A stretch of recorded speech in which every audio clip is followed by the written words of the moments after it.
Tom Schad with USA Today covers all kinds of sports, including spring football. And Tom, you started a USFL article recently about how it's no small feat to kick off a second season, and that is what the USFL has done. The XFL just wrapping up their first season. I want to dive into your thoughts about the opportunity maybe they have to kick off a second season like the USFL. And Tom, as you know, covering these sports, there are two bars for spring football: the kickoff and the championship game. That means you started and you've ended. So the XFL, they did that this year. Yeah, no, and it's funny because it feels in many ways like a routine thing. I mean, especially I was surprised kind of with the XFL this year. There was never really a question of whether they would get to the finish line. But it is important, I think, to take stock of the fact that, before the XFL and the USFL, we had several iterations of spring leagues that never got there, right? So it seems like a very routine thing, but it is certainly a milestone. And the fact that they're already laying the groundwork for 2024, already planning, things like a combine and how they're going to, replenish rosters when guys leave for the NFL or get gigs elsewhere, I think just speaks to kind of what ownership, Danny Garcia and Dwayne Johnson have said from the start, that this is a long haul project, and that this first championship game is closer, to the beginning, at least in their mind, than it is to the end. And you've talked with them through the season. You talked with them at midseason. They noted how just getting to midseason was a milestone. You talked to them before the championship game. So, yeah, it seems like, as you said, they're starting to lay the groundwork, already looking toward next season. As you watch this unfold this year, did you see that, it felt like that it was on the right path, or were there any red flags as the season went along for you? I think the biggest trick, obviously, and this applies to the USFL, this applies to any spring league or basically non-Big Four sport, right, is you have to maintain interest. And not just peak interest at the beginning or peak interest, at the title game. I saw the TV ratings today were pretty good for the title game for the XFL, but it's about sustaining it. And I think that's kind of the next challenge for the league next year, because again, just going purely off of TV ratings, which is obviously just one part of the equation, but you go through them and you see some lulls kind of around midseason. There's some games that are, being broadcast on FX or whatever on a Saturday night that are drawing, 500,000 viewers or fewer. And that's the kind of thing that they're going to need to work on. And I think that's, again, the next step is building narratives, building stars. Again, a spring league kind of staple is the interest in the rule changes and, the technological innovations during broadcasts and stuff. But what happens when that kind of initial intrigue starts to wear off? Where do you turn there? And I think that's going to be the biggest challenge for them in year 2 and beyond. No, I think that's a good point. You talked about the ratings there with the championship game. 1.4 million, I think, was the average. And then you had 2 million people who were actually watching the NHL game that was on ESPN. So to me, that felt like those were very strong ratings. I felt personally, if they had maybe moved that game up into the afternoon, it might have gotten a few more eyeballs because it was on ABC. But for prime time, and you're facing another, big game that was on an opposite channel, to still get 1.4 million viewers for a championship game, I thought that was I don't know how the XFL saw it, but I think, as an outsider, I thought it was pretty good. Yeah, and I am fascinated by the TV component of this, and obviously the XFL's partners with ESPN and Disney in a partnership way. I mean, the USFL is owned by Fox, so it has agreements with NBC and stuff, but it really is in some ways kind of a war between these two gigantic media companies. And obviously, like I said, Fox has a little bit bigger of a stake in the USFL than ESPN and Disney do in the XFL. But just speaking about TV windows, I mean, getting the USFL game, I think it was after the Derby or leading into the Derby or something. Yeah, it was right after the Derby. So yeah, that carryover, about 2 million people watching. Right. And that's the kind of thing that, just to have that number of eyeballs exposed, even for, 10, 15 minutes to your game, maybe pick up a couple fans, people who will check back in. I mean, I think that's going to be a huge storyline, but you're right. I mean, for their inaugural title game and with everything else that's going on in playoffs and other sports, I didn't think it was bad at all. Yeah, you brought up the USFL, Tom. I have, as a spring football fan, I have mixed feelings here because I love spring football and I like both leagues. But how these teams coexist. You touched on the ratings there. Obviously, it felt like the crossover weeks that they had there, then there were a few. I don't know that it helped either league. It felt like they were kind of cannibalizing each other, not just TV ratings, but it's kind of split fans into these two tribes of a lot of fans of pro XFL and pro USFL, and they don't want anything to do with the other. Have you seen that? And do you think that the leagues may sense that a little bit?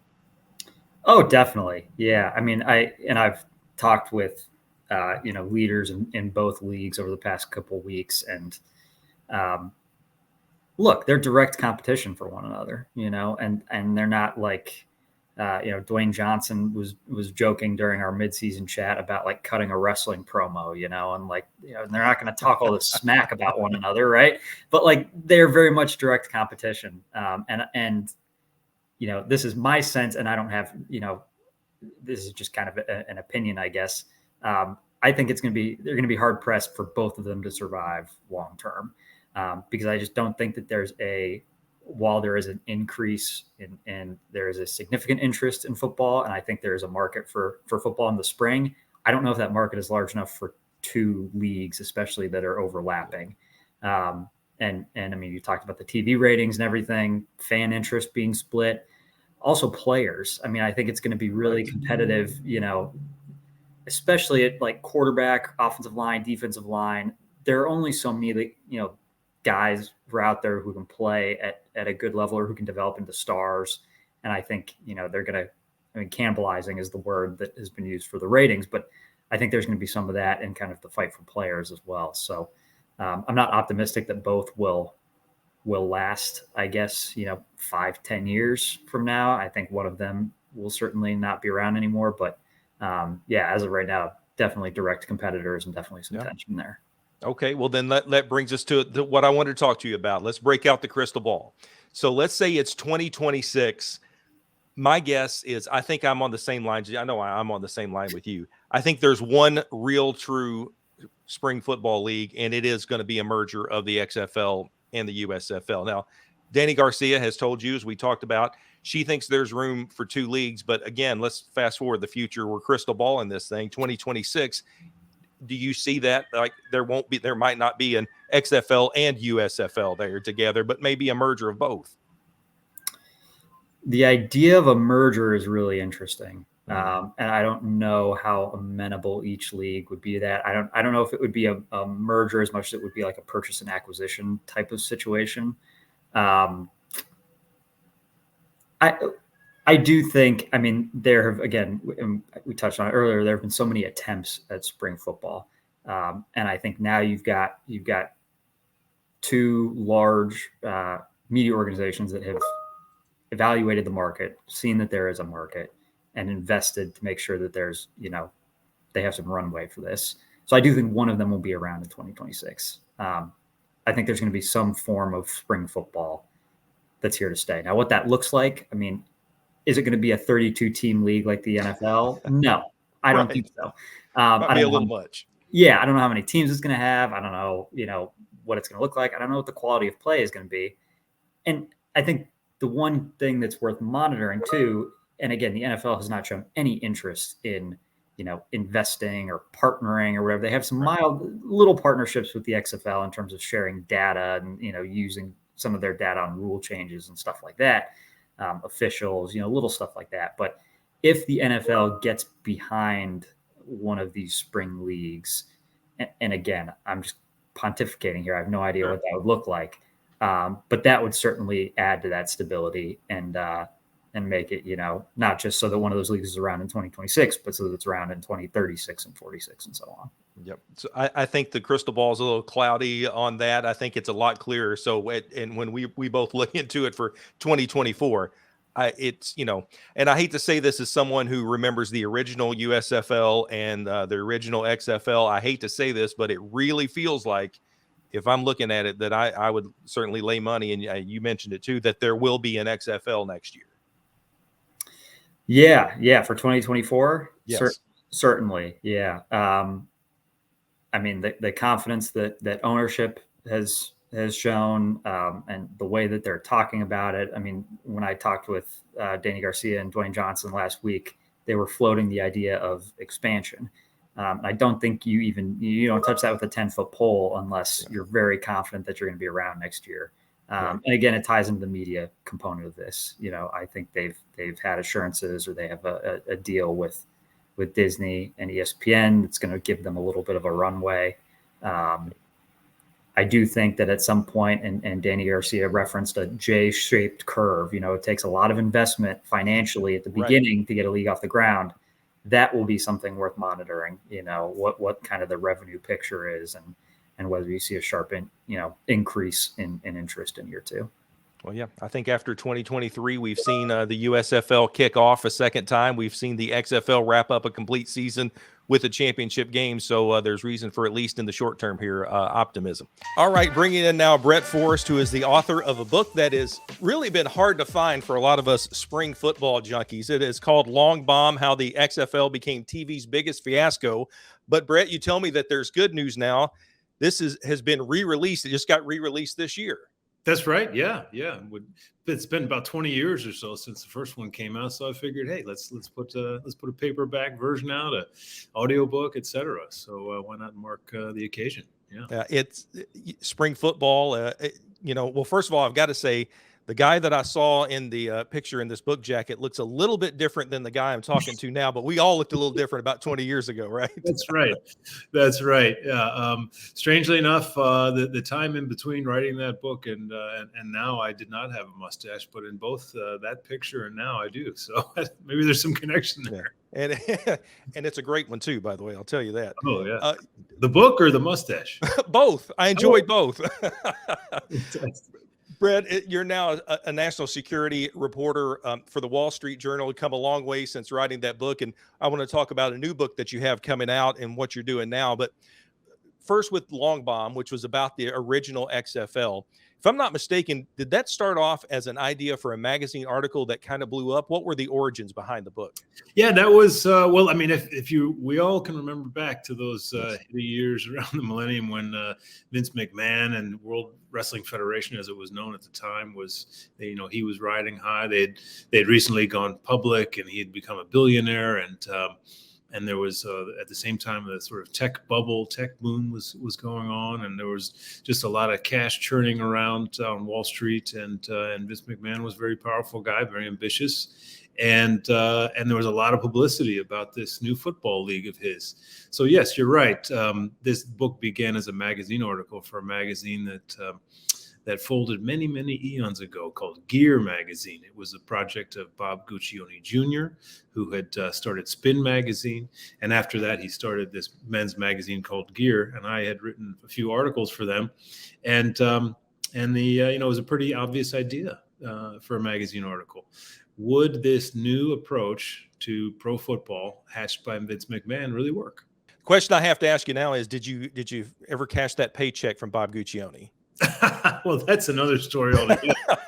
Right. Yeah, I mean, Bob Guccione, he had a great idea for a magazine, but he didn't have the money to pay for it, and so a lot of freelancers at the time, like myself, writers and photographers who worked for him, went a long time without getting paid, and so I eventually had enough and ended up pitching a tent in his office as a protest. So I did finally get paid, though, in the end.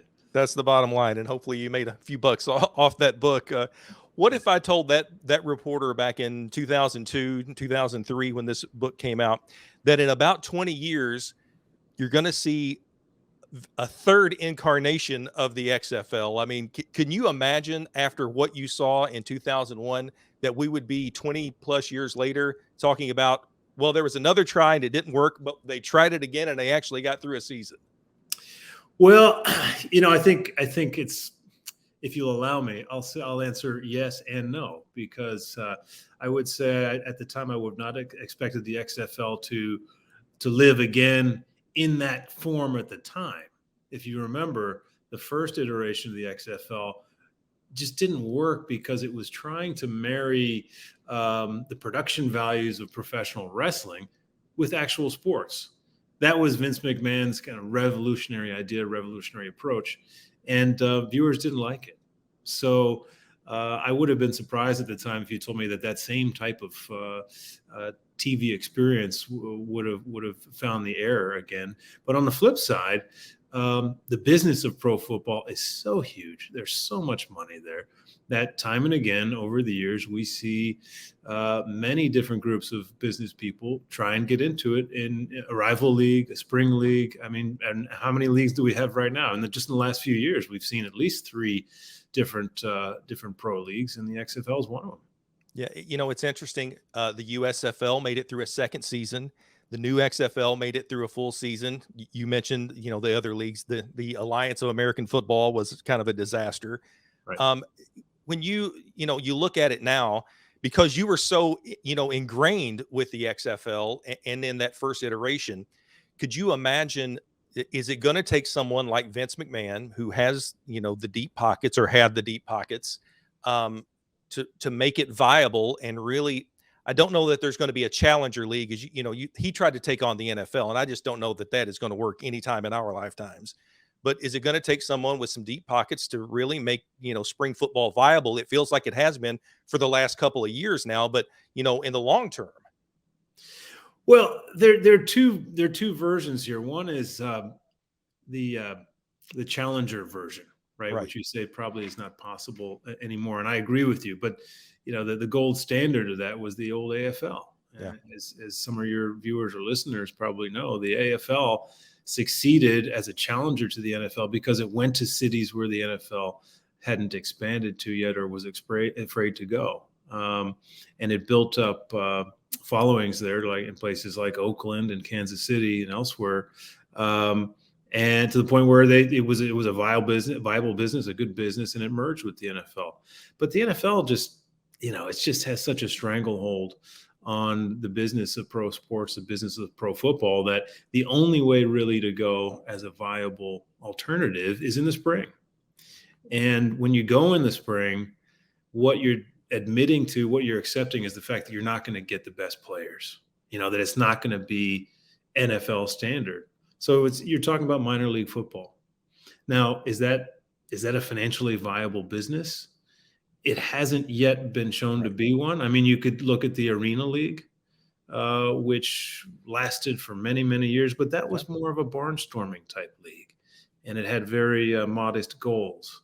So I think the jury's still out on whether this new sort of business model for spring football can really survive. You talked about the bluster of Vince McMahon in your book, and really documented that first news conference and how, it was Mr. McMahon. That's who we saw in that. It was a very different Vince McMahon who announced, and he did it virtually with the 2020 version of the XFL.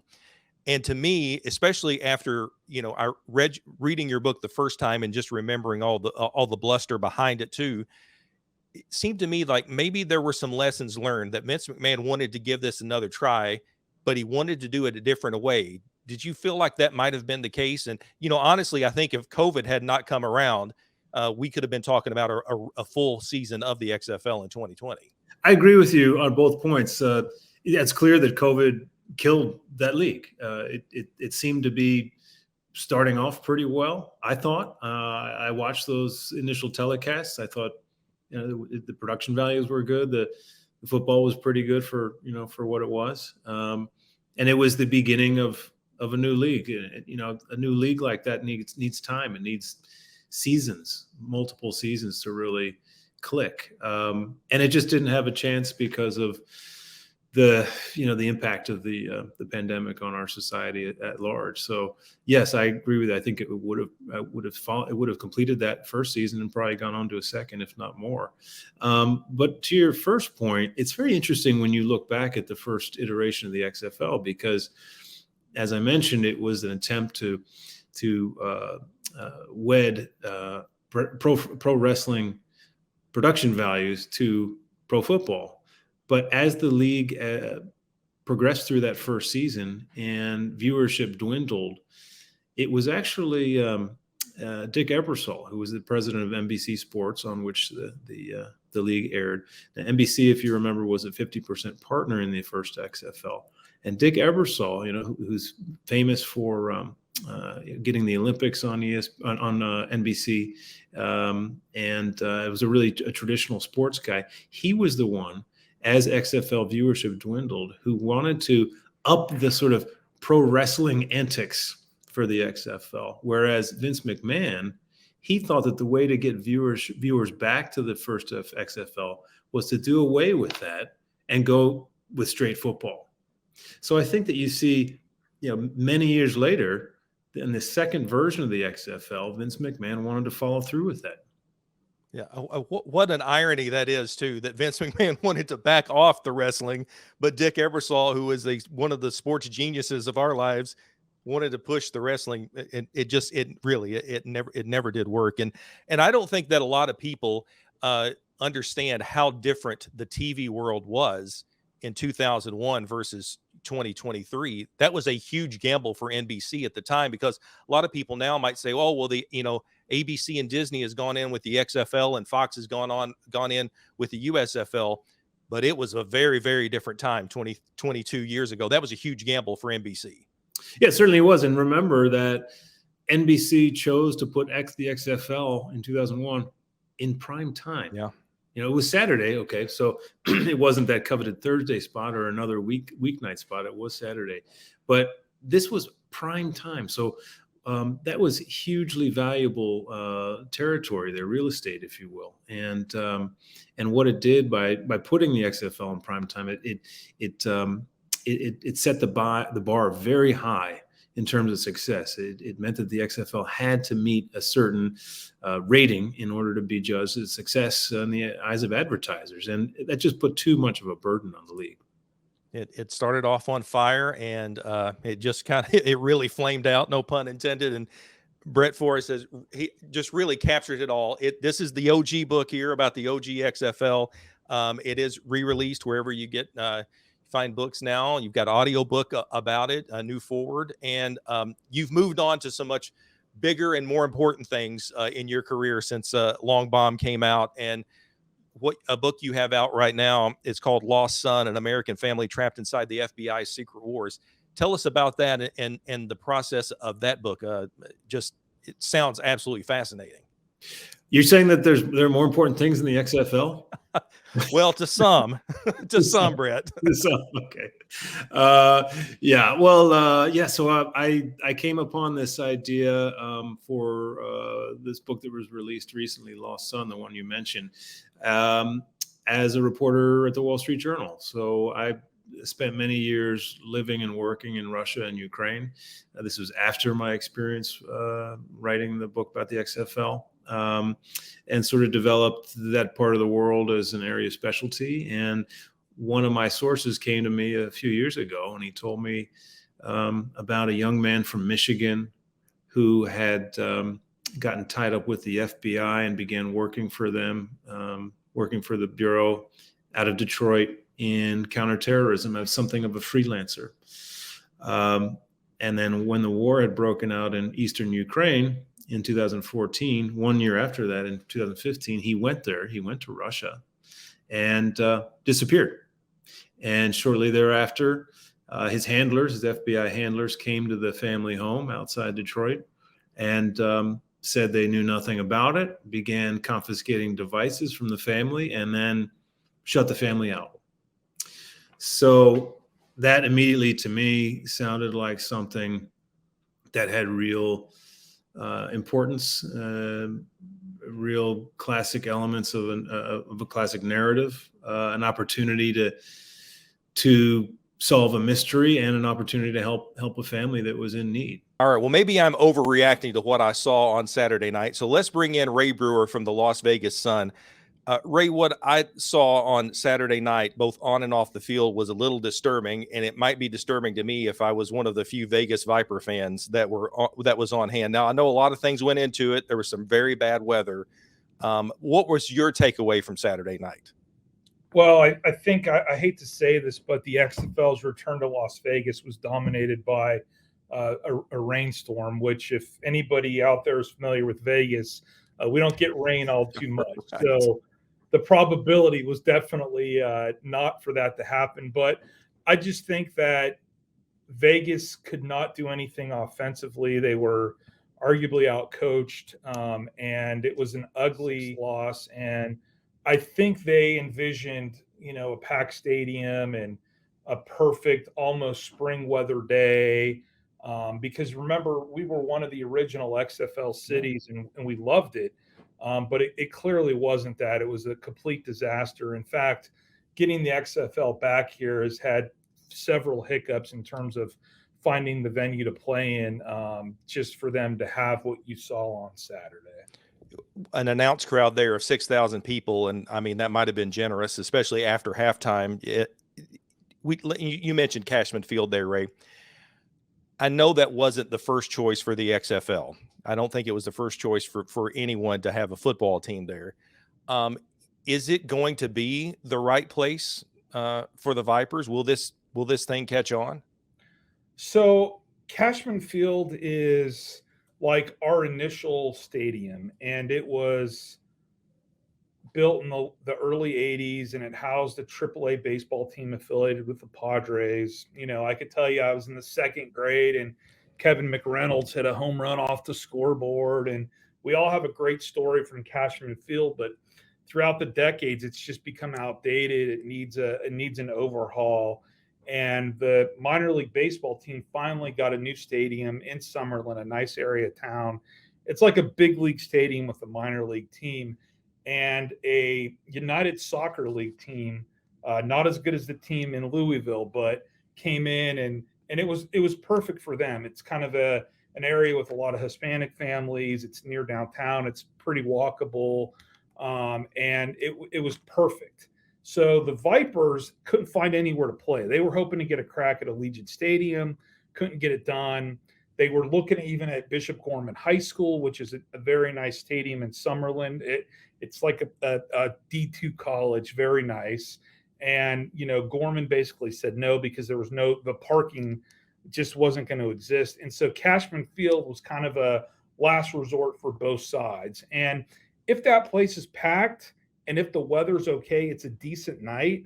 But what you saw on Saturday was kind of the worst of the worst. And, unfortunately, we in Las Vegas, we support winners. And if you're 0-2 and you're an ugly 0-2, you're going to have some problems. And it is what it is. Ray, you're right. When you look at this team, they are last in every statistical category that there is, and offensively and defensively. So it feels like they're kind of starting from behind the eight ball here. That it's almost like a snake bitten franchise to start off with. They struggled in the first game. They had that, and then obviously really struggled in front of a bad crowd. It's just, I don't want to be a fatalist here because as you mentioned, you and I remember the Las Vegas Outlaws and and how awesome that was to see them play at Sam Boyd Stadium, and just how everybody gathered around that team and really supported it. But here we are 2 decades later, and I'm starting to wonder, is this even going to last? Yeah. So one thing with the Outlaws is I remember their first game, like 2001 or 2, right. Or I think 2001. Yeah. And I was in the press box that day. Don't want to share my age, but and I remember Dana Carvey sitting right next to me. Right. I sat next to the guy the whole game, and it was just a packed crowd and a cool concept, and it was just a fun night. It was one of those like all-time Vegas sporting moment nights. And with Vegas, we've always known that we could host the one-off events, right? Pro Bowl, sign us up. Yep. Mayweather Fight Night, we're here. UFC, same deal. Cool concert, that's Vegas. A NASCAR race, rodeo. We've mastered hosting those events that come in they bring great revenue. All the cocktail waitresses and valets, have good money that day. But one knock right. was, can we do it for an entire season? And then the Golden Knights come in, and it's a perfect marriage. It's our team. It's not an expansion team. It's a week after this awful mass shooting in our town. They're playing for us, and we love this team. And then all of a sudden, all these other sports leagues are like, whoa, look what the Golden Knights did. We got to get to Vegas. Vegas is tax friendly. Players, they're going to want to come there. They're finding money to build this new stadiums, right? So now all of a sudden, the Raiders come. The A's are thinking about coming. NBA, everybody think is going to happen, right? We got a WNBA team that won the championship. And my fear with the Vipers is that what you saw on Saturday on TV, everybody else is seeing. And they're like, uh-oh, shoot, we go to Vegas and nobody's going to be at the game because they got no affinity for us or no love for us. And, if we're not that good, like if, look at the A's. We're very close to getting the A's. They're lobbying right now at the Nevada legislature for tax breaks for a stadium. What if the A's see this and they're like, uh-oh, we're going to Nashville. Right. And I'm so, as somebody who's born and raised in Vegas, love this city, I worry that I sure hope the next game they give out a ton of free tickets. Yeah. And I sure hope that it's one of these days where it's like 70 degrees in Vegas. I might want to take my sunscreen with me because it was just a combination of like zero marketing. Half of the city didn't even know they were playing. Right. And then it's just a bad weather. It's tough. You've seen football and baseball stadiums, right? The Pinstripe Bowl at Yankee Stadium. Right. They've done things at Fenway. In San Francisco, there's been games. And it looks a little funky, but it works.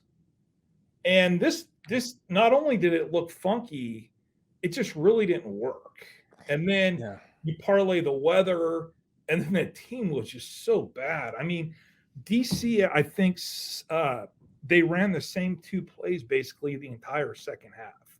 And there was because it kept working, right? Yeah, and there was zero ability for Rod Woodson and his staff to kind of identify what was happening to change things up to stop it. And you've seen glimpses of Vegas playing well, right? First game, they had a great drive to start. The quarterback looked like he was, going to be in the NFL tomorrow. He's going to replace Rodgers with the Packers. And then next thing you know, it's like, it's just, pick six here. It just looks really bad. And unfortunately, it masks some decent players on defense for Vegas. And the fact that we are a decent little sports city, but there's zero attachment to the Vipers. It's like they're here. It's like, Celine Dion, right? She's going to be performing at Resorts World tonight. She doesn't live here, but her music is great. And because she sings, we're going to go. Well, just because it's football doesn't necessarily mean you've got to go. It's not a football team in residence there that's really going to draw the crowd. You brought out some good points there, Ray, because you talked about how people started, these teams and franchises started and continue to start to flock to Vegas. To me, it felt like the XFL wanted a team in Vegas so much they kind of shoehorned it in. Like, we're going to say there's going to be the Vegas Vipers, and now we're going to try to find a place to play. And this really has just it didn't start off the right way, and it does not 2 weeks in here, at least, doesn't look like it's going the right way. Yeah. And that's the thing. If they could have got the team in Allegiant Stadium, it would have been okay. Yeah. If they even went to Las Vegas Ballpark, which is where our AAA team plays now, that would have been okay as well. But to basically go to your third option, a local high school, granted, National Power has won national championships and darn fine facilities. Okay, it's a little entertaining, but you'd sell that place out. Cashman Field it looks even worse when nobody's there. And then you factor in the rain and just an ugly game, and the end result is what we saw, unfortunately, on Saturday. Well, you and I have beaten up here on the Vipers. Do you have? And although you mentioned Rod Woodson and his staff just didn't seem to figure it out in the second half, do you feel like that they can? Do you have any kind of optimism here that they can turn this around? They brought in Brett Hundley, who'd been with the team for 2 weeks, and he ended up having to play in the second half. Can they figure this out and maybe turn this into something that everyone in Vegas wants to come see? Well, I do like Brett Hundley. He's got, great experience in the NFL, and I just think the game is probably a little too fast for Luis Perez, and I'd like to see Brett Hundley get a chance with ideal weather conditions, because he does have that NFL experience. He backed up Rodgers with the Packers for a while, had an above average career at UCLA. He's a pro. But regardless of who the quarterback is, they got to find a way to rush the ball. And who knows if Rod Smith is a good running back or not, because the guy's only carried the ball like 10 or 11 times in 2 games. And the old adage in football for me is you got to run the ball, right? You run the ball to win, and you pass, or you run the ball whatever the adage is. Run to set up the pass is what a lot of coaches always. Yeah. But nevertheless, the running game is non-existent, and when you have an ability to constantly, and granted they've been behind, so they've been playing from behind. Yeah. But when you're constantly passing, and the defense is just rushing the quarterback over and over and over again, and you can't complete a pass. Like, I do think the XFL, for all the like minor league pro football franchises, and I guess it's fair to call it minor league, right? I mean, it's not the NFL. I think we can all agree on that. But I think that actually is one step beneath the NFL, whereas like the other league that's going on probably isn't as good. And I think Luis Perez might have had success in that league, but the game got a little quicker in the XFL. And that small difference is visible on every play. I think, after that first drive in week 1, he got figured out pretty quick. And Las Vegas has made 0 adjustments from what I could tell. Not a football coach, right?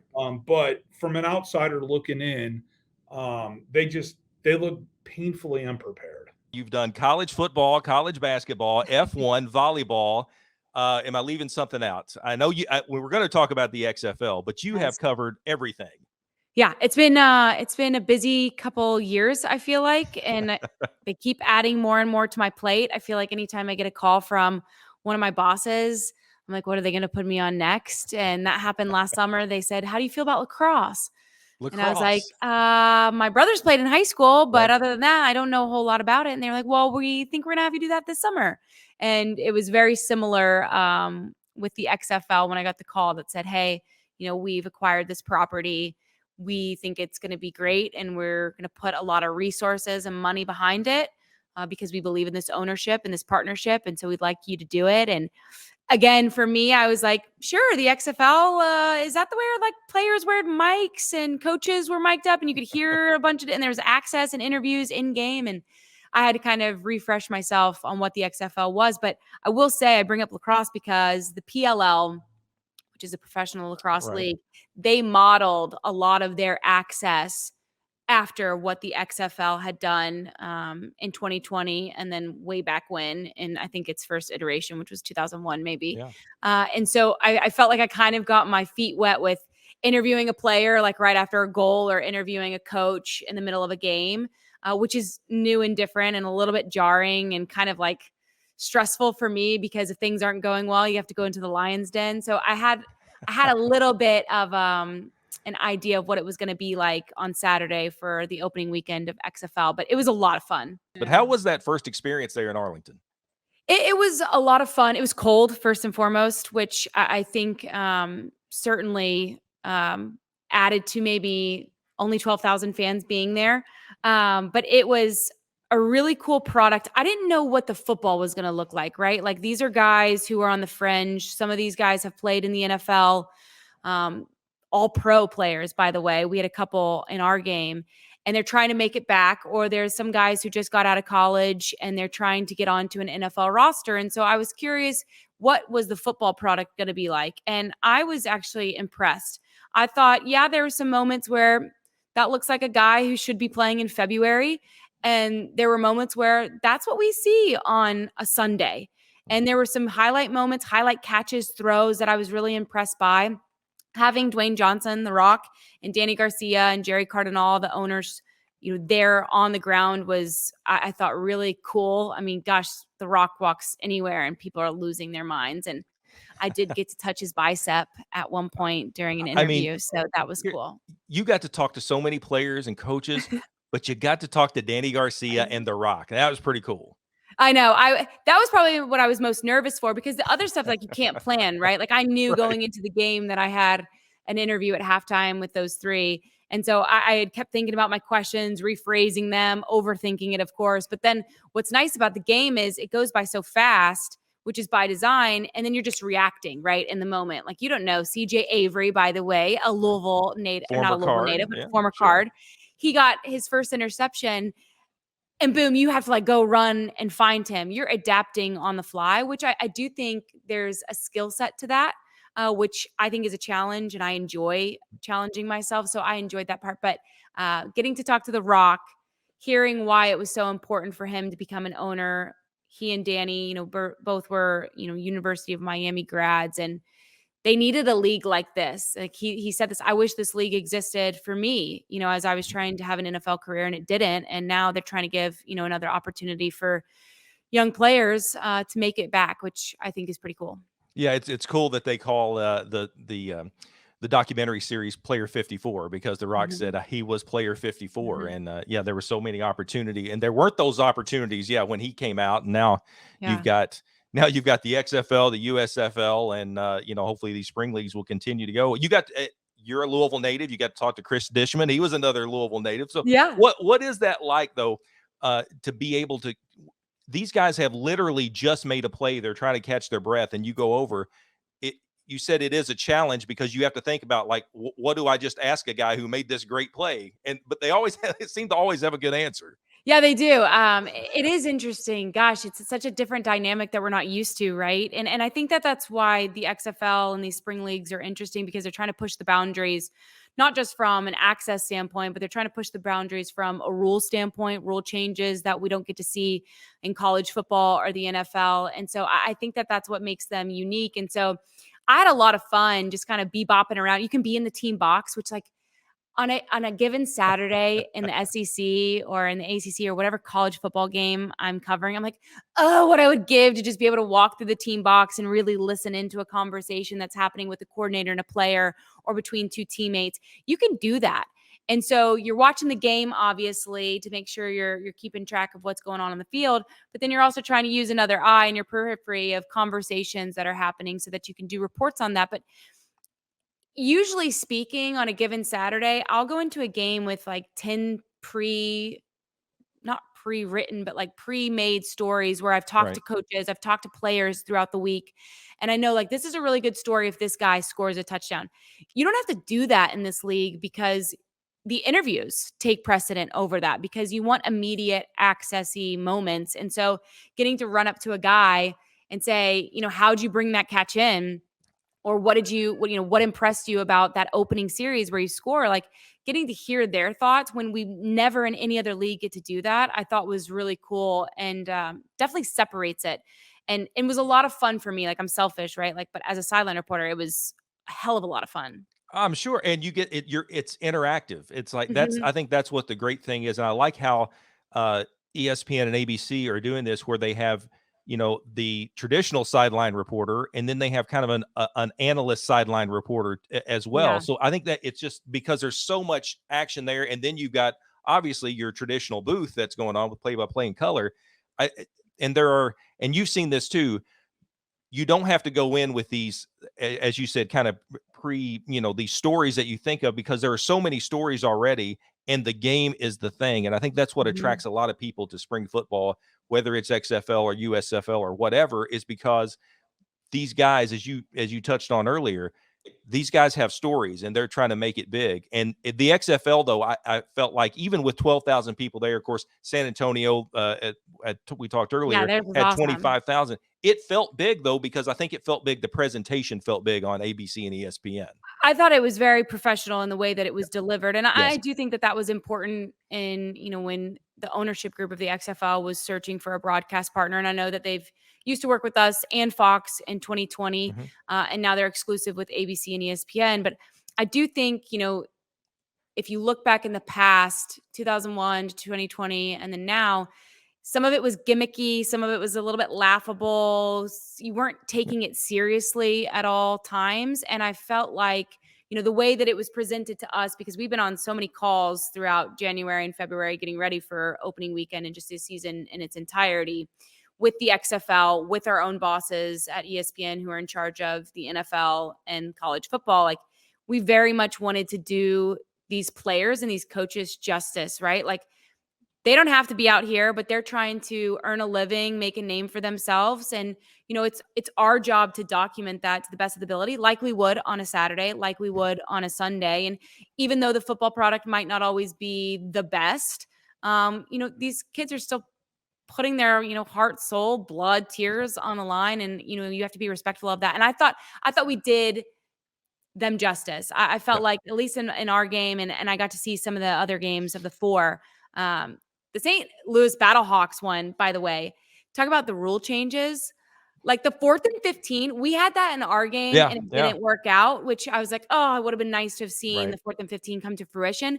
But then getting to see it a day later take place in St. Louis, and they were down 15-0, I think, in the fourth quarter. It was 15-3, I think, with about a minute and a half left. Yeah. Okay. Yeah. So they go down and score, and then you obviously have your pick of what conversion. They go for 3 to tie it. They miss out on it. Instead of the onside kick or kicking off, because that would be stupid. Right. They get the 4th and 15 option. And I just think that was unbelievable that they're able to turn it around and win. And obviously it was an electric crowd at that point too.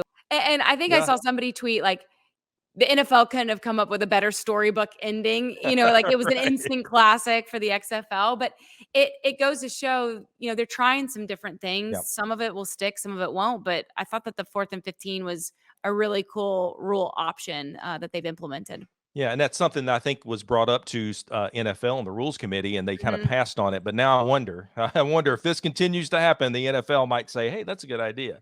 Something else that, real quick, that I really liked was, and I'm curious to see if you liked it, the transparency with going into the replay booth with Dean Blandino, who was, he's mic'd up. He's the rules expert as it comes to the XFL.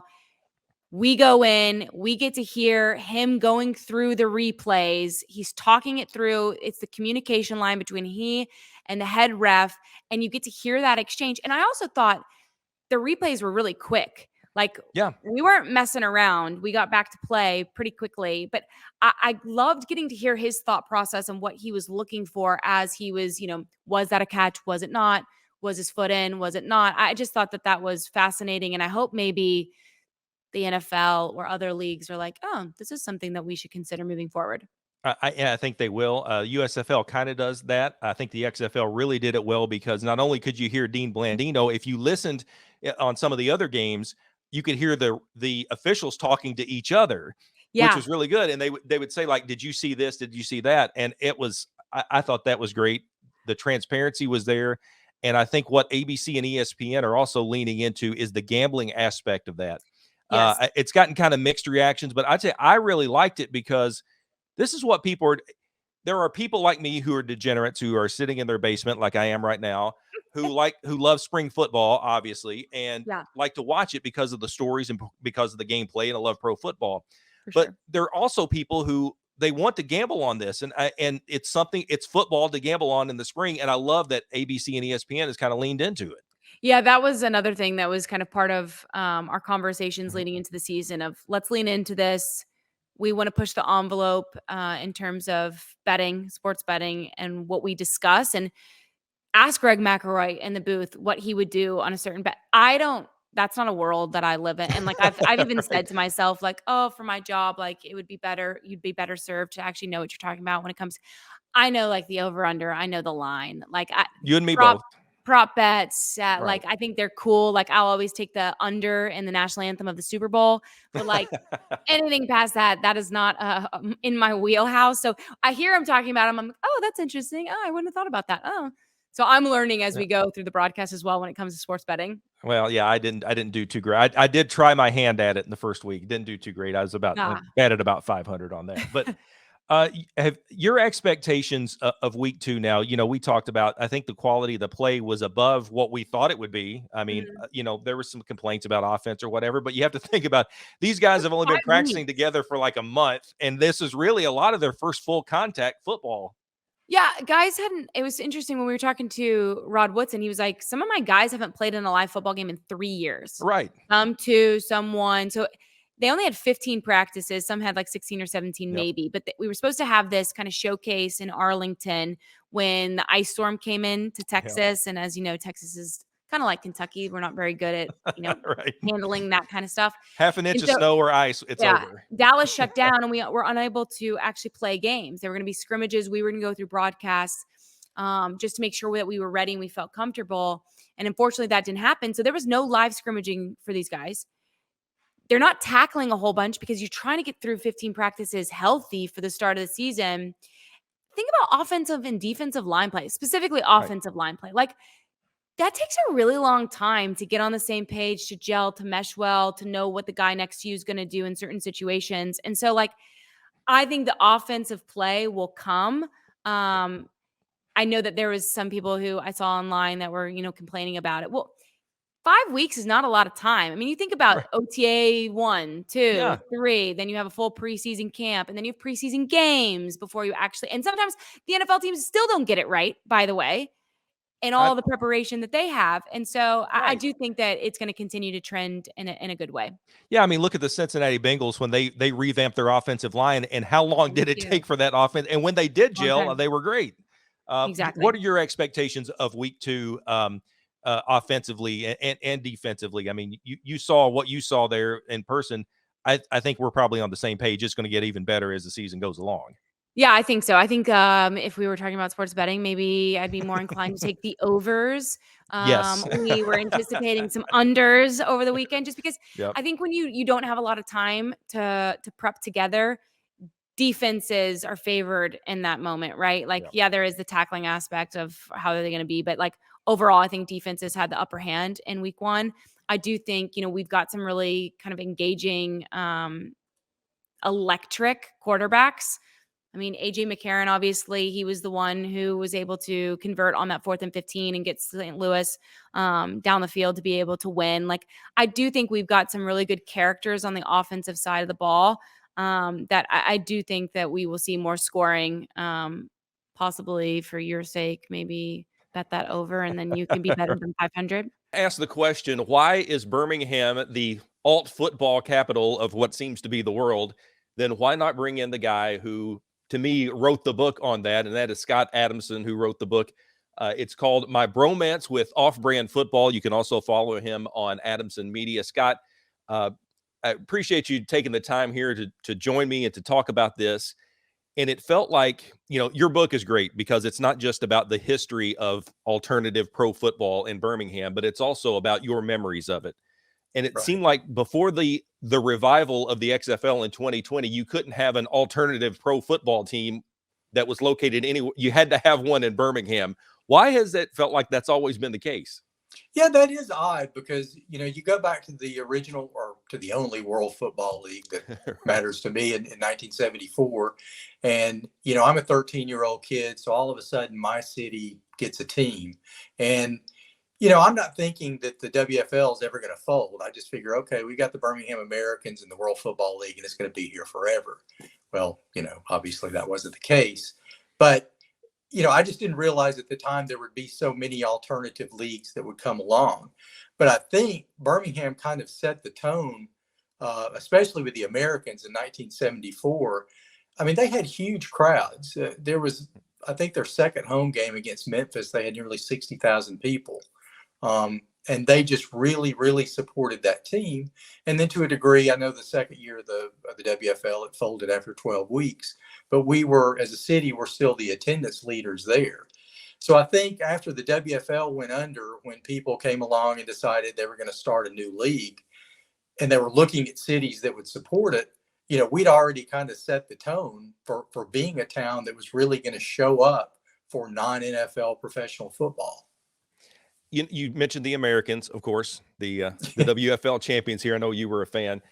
The Vulcans, actually, the next year you mentioned, they were kind of the de facto champions because they had the best record and folded. You talked about that. Was the WFL, were they the first to really call a first other pro football team on a national scale to call Birmingham home, or are there some that maybe got lost in history? No, I mean, if you really want to get technical, the Continental Football League had a team, the Alabama Hawks, which were based in Huntsville. But it seems like maybe the last 4 or 5 games of their final season, and I don't have it in front of me, I can't remember if this is 1969 or 1970, they moved to Birmingham. Well, I say they moved to Birmingham. Their offices remained in Huntsville, but they decided to play in Birmingham thinking that they might could draw and stabilize. But I don't think they ever had over 2,000 or 3,000 people show up for their game. So after that season ended, that just, the Alabama Hawks ended, and there was, that I guess was as close as Birmingham had come to a minor football league or a professional football league that other people had heard of. I mean, in the past, I think in the 60s, there was something called the Southern League, but I think it was like a lot of these minor leagues where if the guys got paid at all, it was, $5 a game or something. Right. And it seems like, or if they got, you're right. If they got paid at all, you look at some planned leagues that are coming up. Now, you know how that is. We've seen it so many times. There's a planned league and it never really has its first kickoff. But you look at, there's something called Major League Football. Actually, there are 2 different ones called Major League Football.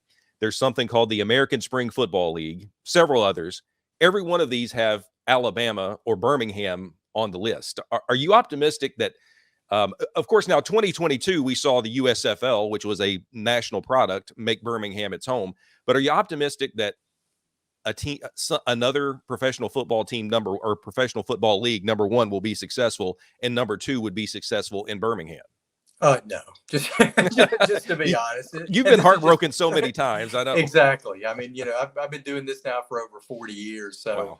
If you're looking for optimism, I just don't have it. I mean, as far as the modern minor league USFL, they had a proof of concept year last year. They're coming back, and that's great. So we'll set them aside for a moment. But if you look at these other leagues like Major League Football, one of them had a team, I think the Alabama Airborne, based in Mobile. Right. And, that turned into just a huge fiasco. They had training camp in Mobile and all of a sudden ran out of money. So all the players are scurrying. And that particular Major League Football, they've been trying since 2014 to start up, and they still haven't done it. So I don't know why anyone would waste any time and effort on that. But I know in your area in Louisville, another Major League Football weren't they supposed to start last year, but then they postponed until 2023? Correct. And they were, I continued. I actually did an interview with the guy who is the commissioner, and they were trying to kick off in the fall of 2022. It didn't happen. I asked around to some different people if they were going to look at Cardinal Stadium. I tried to ask him if they had found a place in Louisville. That one, I don't know if it's ever going to get off the ground. I think they have tried to push that to 2023. And I never really understood. That was one I didn't understand the concept of, because you're going to play in the fall. And one of the places that he wanted to play was in Dallas. And he said, and they said, we'll when the Cowboys are on the road, we'll play at home. And I don't know, that just playing pro football in the fall against another league like the NFL, I'm not sure about.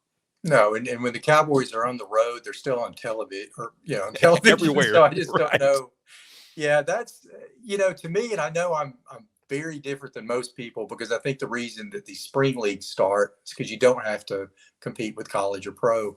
But for me personally now, since I think I've kind of aged out of a lot of the spring alt football, I would love to see the NFL have a G League type league. I know it would have to be crammed in somewhere like on a Tuesday night or something, but to me, the concept of having, like, say Louisville, for example, say they were the farm club of the Cincinnati Bengals or whatever, it'd be kind of cool to see a player get called up, to play on Sunday, or to have a player from the Bengals sent down to play in that league.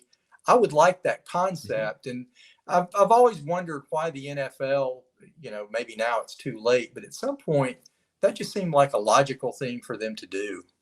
Always thought that too. They tried it with NFL Europe, and they had an agreement, I believe, with the World League of American Football, which, of course, World League had a team in Alabama, did they not? Yep, the Birmingham Fire. But The Fire, there again, you're dealing with a spring schedule. I've always just wondered why the NFL hasn't tried to, maybe start a league, after in the training fall. camp. Right. Yeah. Start it like in October or whatever, kind of like the United Football League did. Yeah, and it seems like there would be an appetite, for that. And I think there would be an appetite too if you had an NFL connected league that would play in cities that are hungry for football, like Louisville, like Birmingham. I think that's a great idea. But I guess the NFL feels like college football is their feeder system. They don't even have to put any money into it. Yeah, and especially the way college football is now, when you have so many of these elite teams that have guys that are, they're ready to play in the NFL as juniors in college. So yeah, that's a free farm system for them. Going back to your memories, and I recommend anyone, what I really loved about your book, My Bromance with Off-Brand Football, which was perfectly titled, because we all get made fun of for loving these spring football leagues, and it's off-brand, as one of my friends calls it. You love third world football. But going back to that, and what I liked about the book, and I've told people this too, is like it doesn't get dragged down into game summaries or just this was a team that existed, but it was your memories of it. And when you go back and look, was that WFL team, was that your favorite of all that came through Birmingham? And I know you love the CFL too, and there was that flirtation with America there for a year with CFL, and I know they had a team there in Birmingham. Yeah, no, the Americans would have to be my first love, just because, again, I'm a 13-year-old kid. I was a fan of the New York Jets, but New York was a pretty long drive from Birmingham, so I never went there. And just never dreamed leading up to that year that Birmingham would ever have a professional football team. So to have one, and for them to be so good, and for the crowds to be so into it, and two, you're a kid growing up where Alabama and Auburn football were king, and then all of a sudden you have Alabama and Auburn guys playing together on a team representing Birmingham. There was just something that was really cool about that to me. And I can still remember that opening night, July 10th, 1974, just the smells and the heat and everything else. It's just all these years later, I truly can almost retrace my steps throughout that entire game. So no matter what has happened since or what will happen in the future, the Americans will always be my first love, just because they were the first on the scene and just really captured my imagination in such an incredible way. Well, you tell some great stories in that book about those times, and they played at Legion Field, which the USFL used a little bit this past year. Did you? I know you and we got to meet and have lunch down there in Birmingham when I came down to check out some USFL action. Did you ever go to any of the games, or did you check it out, or as you said, are you completely aged out and you're tired of being heartbroken by these leagues? No, I was at the first game, because I'm going to have to be at the first game. If Birmingham is a pro football team and they play a first game, I got to be there. And it was, to me, what was interesting, and I guess it's just kind of because every other team that I'd followed had played at Legion Field, for that first game to be at Protective Stadium, this nice, shiny, new thing, it was like, the torch has been passed. That era that was so important to me is over, and now hopefully a new era is starting for young kids who maybe they're 12 or 13 or whatever, and they had the same experience with the new Stallions that I did with the Americans. And that's got to be a great feeling, to just all of a sudden you walk into a building and there's your team. That's just, you can't beat that when you're first developing a love for sports. No, that is a great point. And when I was down there, I came down for a weekend.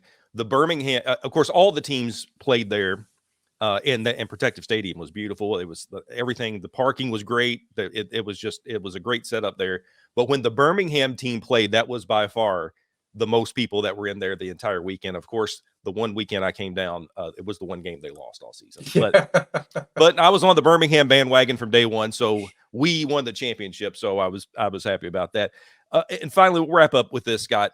We talking about the USFL. That even if Birmingham isn't the main hub for 2023, are you optimistic about the survival and the popularity of the USFL, the new incarnation of it, especially with the XFL coming on in 2023? Honestly, I just can't get a feel of what I really think is going to happen, because obviously a league like this can work. I mean, if you look at the games, if you look at the championship game specifically, that was a great game. And, Yeah. there are plenty of talented players to stock this league, the XFL and any other FL that comes along. But, I guess it just comes down to the people that run it. How much money do they want to make? How much money do they think they can make over time? And will the novelty wear off? Right.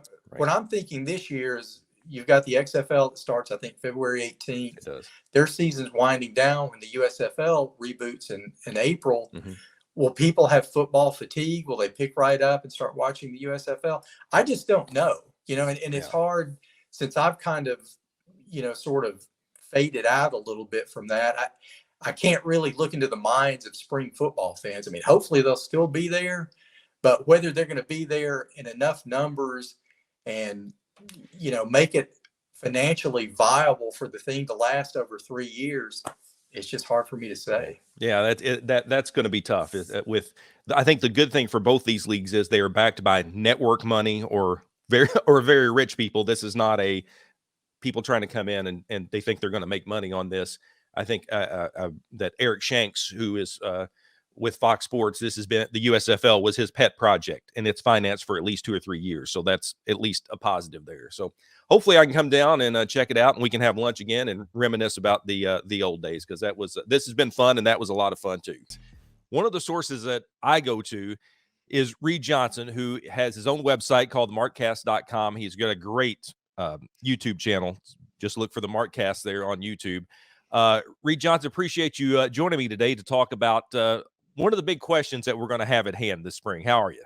I'm good. I appreciate. Yeah, I call it alternative football. I think you call that. I get in trouble sometimes because we talk, like you said, we talk CFL and people scream, "Well, it's not alternative football to us." It's like I understand it, but anything non-NFL. I just wrapped an interview with the commissioner of fan control football, which is arena Twitch football. So all kinds of alternative football here. It's the alternative to the NFL. We'll use that as the definition. Before we get to the question at hand, Reid, I just want to know a little bit about your background and how you got started, and tell us about what the Markcast really is. Yeah, so my old co-host Paul and I, we were big XFL fans. We and my buddies here in Seattle, we had 2020 season tickets and kind of lived through that whole thing. Had no idea. I had really never watched football. I used to work in local news, and so I would go cover it. I was with the Fox affiliate here in Seattle, so we covered the Seahawks Super Bowl run, and I interviewed like Richard Sherman and stuff like that. Covered. I was in a helicopter kind of for the Super Bowl celebration, but really never cared about football at all. Didn't know about any of that. Didn't watch any games except the Seahawks. And then I watched the XFL and was immediately hooked. I really liked the broadcast aspects of it they brought in, that I could hear the play call and hear the announcers talk about that, and the on-field interviews, all the kinds of things that the XFL was trying to do intentionally to bring in casual fans to educate them more about the game. That really captivated me. And so when the XFL went, cease and desisted and everything that was happening back in April, March of 2020, got into the NFL. The XFL actually is what got me into the NFL. And then from there, our coverage and love has expanded to the Canadian football game. Obviously them talking with the XFL back last year now, and then USFL starting out in Birmingham. So really kind of got into it through all of that, as we are still waiting for the XFL to return, which, save for an alien invasion, should come here in February. That's right. Well, with spring football, as we know, we are conditioned to know, when they kick off, then you say, okay, it has begun, because how many times have we seen those failed leagues? Do you think it's going to happen and it doesn't happen? But what an interesting story that you got that your entree to the NFL was through the XFL. I think a lot of us, it was kind of the other way around. Yeah, I never, like I said, I never watched any games outside of the Seahawks. Now I die hard. I mean, I follow all the teams and stuff. Honestly, probably more so than even the XFL or the USFL, just because it's a passion, right? If I'm watching the CFL games, I'm like taking notes, or okay, I got to talk to this person about that. But can watch it. I'm a big Washington Commanders fan, even though I live in Seattle. But we at least have one team in the playoff standings as we record this. So that's good. That's true. That's all we can ask for, right? And I'm a huge Seahawks fan, so that's all we can ask for. Okay, let's get to the question at hand. You talked about going down to Birmingham, watch the USFL. I went down there about midway through the season. And USFL had a successful season in 2022. And again, I think our version of success is they actually made it through an entire season and then got to a championship game, and there was a championship played, because we've seen too many falter. You mentioned the XFL shut down because of COVID in 2020. The Alliance of American Football, which seemed like it had so much promise, was a disaster, never even got, halfway through the season. So now we got this spring, USFL set to come back in 2023. The XFL joins the fray in 2023. So the question now really at hand is, do you think that the USFL and the XFL can coexist side by side? And I have some thoughts. I want to get your thoughts first, because I think they're two spring football leagues, but they might be a little different in a few ways. So tell me what you think. Can they coexist? Well, and also just to add to that, like I said, I just interviewed Ray Austin with Fan Control Football. So they're kicking off in May. Right. So, and they had done February in 2021. They did April last year. They kicked off the same day as the USFL, which I thought was crazy. But then this year they're in May. So you will have XFL running February, March, April. You're going to have USFL kickoff, like you said, April. They're probably going to overlap by a couple weeks, and then Right. the XFL. We still don't have the XFL TV schedule, but we'll get that. And then FCF kicking off in May. It's going to be really hard. You've already seen, multiple quarterbacks from the USFL here signed with the XFL in their preliminary draft here. They're going to have a supplemental draft come January. All the original USFL contracts will expire here at the end of the year. They optioned in a lot of the later signees during the season, but a lot of those marquee, I would say, like hey, we got to get this guy signed, they're all on 1-year deals. Right. And Mike Mitchell with XFL News Hub, I think he reported 400 or so USFL players have actively reached out and optioned, to try to get into the XFL. XFL doesn't even want all of those. So then the question is like, is the USFL getting those leftovers? It's what it feels like to me, and I'm always called the big USFL hater. I do not want to be that, but when you go first, you get your first choice, and right. I think USFL trying to lock people down right now. We saw they're working on their collective bargaining agreement this week, trying to figure all that out with you. So they want to be able to offer a package. But if I'm someone, I'm going to sign the XFL or wait out, because even if I don't make it, it's not like the USFL is not going to take me, right? I mean, they're going to need talent there. Yeah, and you're right. They're going to overlap a lot. And I guess when I mean coexist, I mean, like, is there going to be, I think there'll be the players there, but it could end up being a battle for players, and it's going to be a battle for eyeballs. Yeah, it is. I mean, USFL showed, I was very critical of the way that they kind of approached the season last year. I understand that it was an incubator season. They were trying to show that it could exist. Like John said, we need to get through a kickoff to a championship game and do all that. But they really put the bare minimum into effort. So we saw that on any given Saturday, Sunday in the spring, there's about 1.25 million people that are going to sit down and watch football. XFL coming in with, a lot more pizzazz and cachet, right? You have The Rock, Danny Garcia, $7 production behind that. The team that's done Terramana, Zoa, all those other things. So I think they're going to want to make a splashier approach. The question is, can you elevate that above 1.5 million viewers? I don't know. I'll be curious to see what they end up doing. Yeah, and both of us have TV background, so that's kind of the one thing that tends to pop in our mind.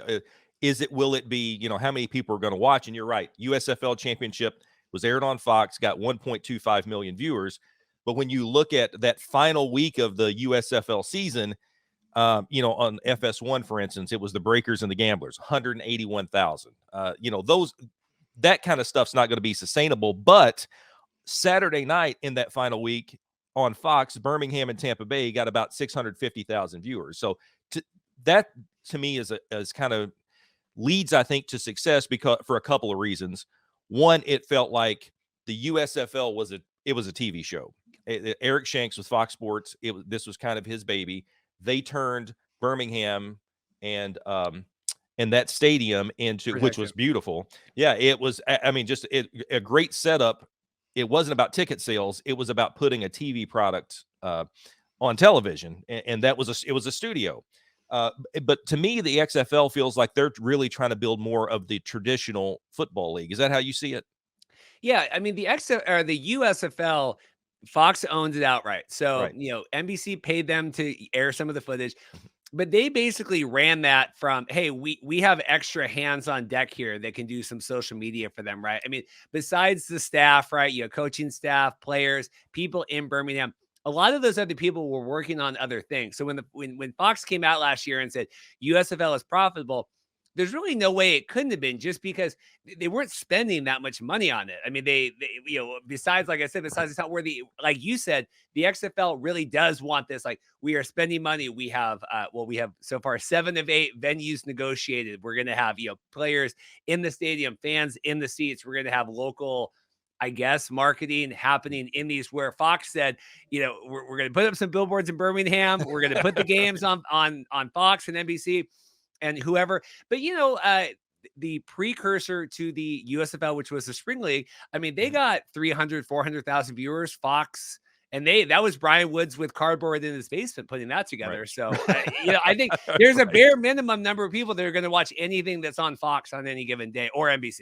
Yeah, you're going to get it'll always be the case. You're going to get more eyeballs when it's actually on a network rather than if someone has to go. And that was one of the major problems. There were multiple problems with the AAF. It was hard to find those games if you didn't know, I've got to go onto the Bleacher Report app to watch this one. I've got to go to FS2 to watch this other one. It's just, and you're right. I think with the network money behind that and with that outlet, they are set up for success, and they should be funded. I can't imagine that Fox would pull the plug on the USFL. So, but you are a noted hater, so we understand that. And I'm gonna call an apologist for the USFL. So maybe we're on different sides there. I'm kidding. Did you enjoy Birmingham when you went down there and to watch some of those games? I really did. I thought the biggest thing for me was that first game was electric. I think everybody, because I was even interviewing people in Birmingham ahead of time, because all the games were there. Right. And I know people made the attendance, and that was the story all season, but in their wildest dreams, I never thought they'd imagine so few people would be there for the non-Birmingham games. And it mattered. It mattered a lot. They didn't do enough in terms of, camera angles and things. I mean, I watched wrestling, WWE for years during COVID. WrestleMania, they did those like pre-taped, empty arena, all that kind of there's creative ways to do it. And they were just like, no, we're filming it like a normal football game. We're going to have the drone fly around. I think, but the first game was good. I thought that the quality of play, because they rushed, they did not want to pay the players to be there for training camp. They only had like 2 to 3 week training camp, kind of just barely scrimmages getting ready. I thought that quality of play the first weekend should have been better. I think they had a lot of viewers for that first game because they got it was like 3.2 or something between the two networks for the kickoff game. And then it dropped week 2 because I think people saw the quality of football. And except for that first game, the first weekend, I did not think it was up to snuff. Well, and for some of us who are old enough to remember the first iteration of the XFL back in 2001, it was a lot like that. The first weekend got really good ratings. The football was absolutely terrible. As the season progressed, the football got better because it was the same kind of issue. These guys were you had 8 expansion teams. They were all playing together. And the football quality got better, but the audience dropped off.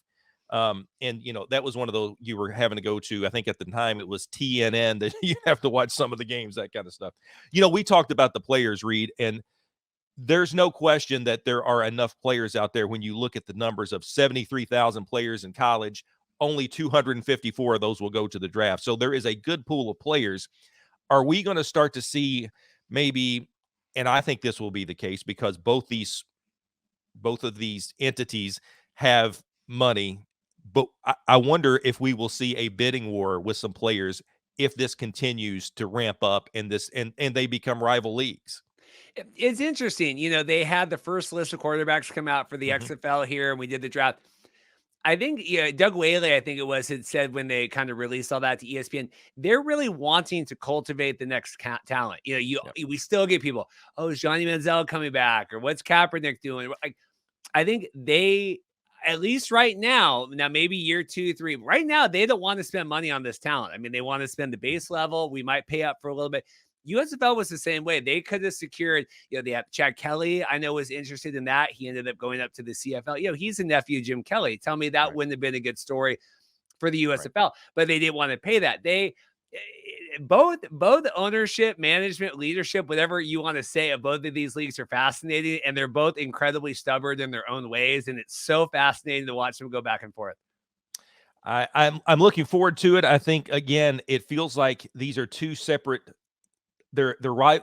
I don't even know if I would call them rival leagues right now. It just feels again like the USFL was a TV show. The XFL is trying to be a more traditional football league. The good thing I think for all of us alternative football fans, or however you want to put it, is it feels like these will be financially backed for a few years. I don't think it's going to be a one and done for the XFL, and maybe not a 2 and done for the USFL. Would you agree with that?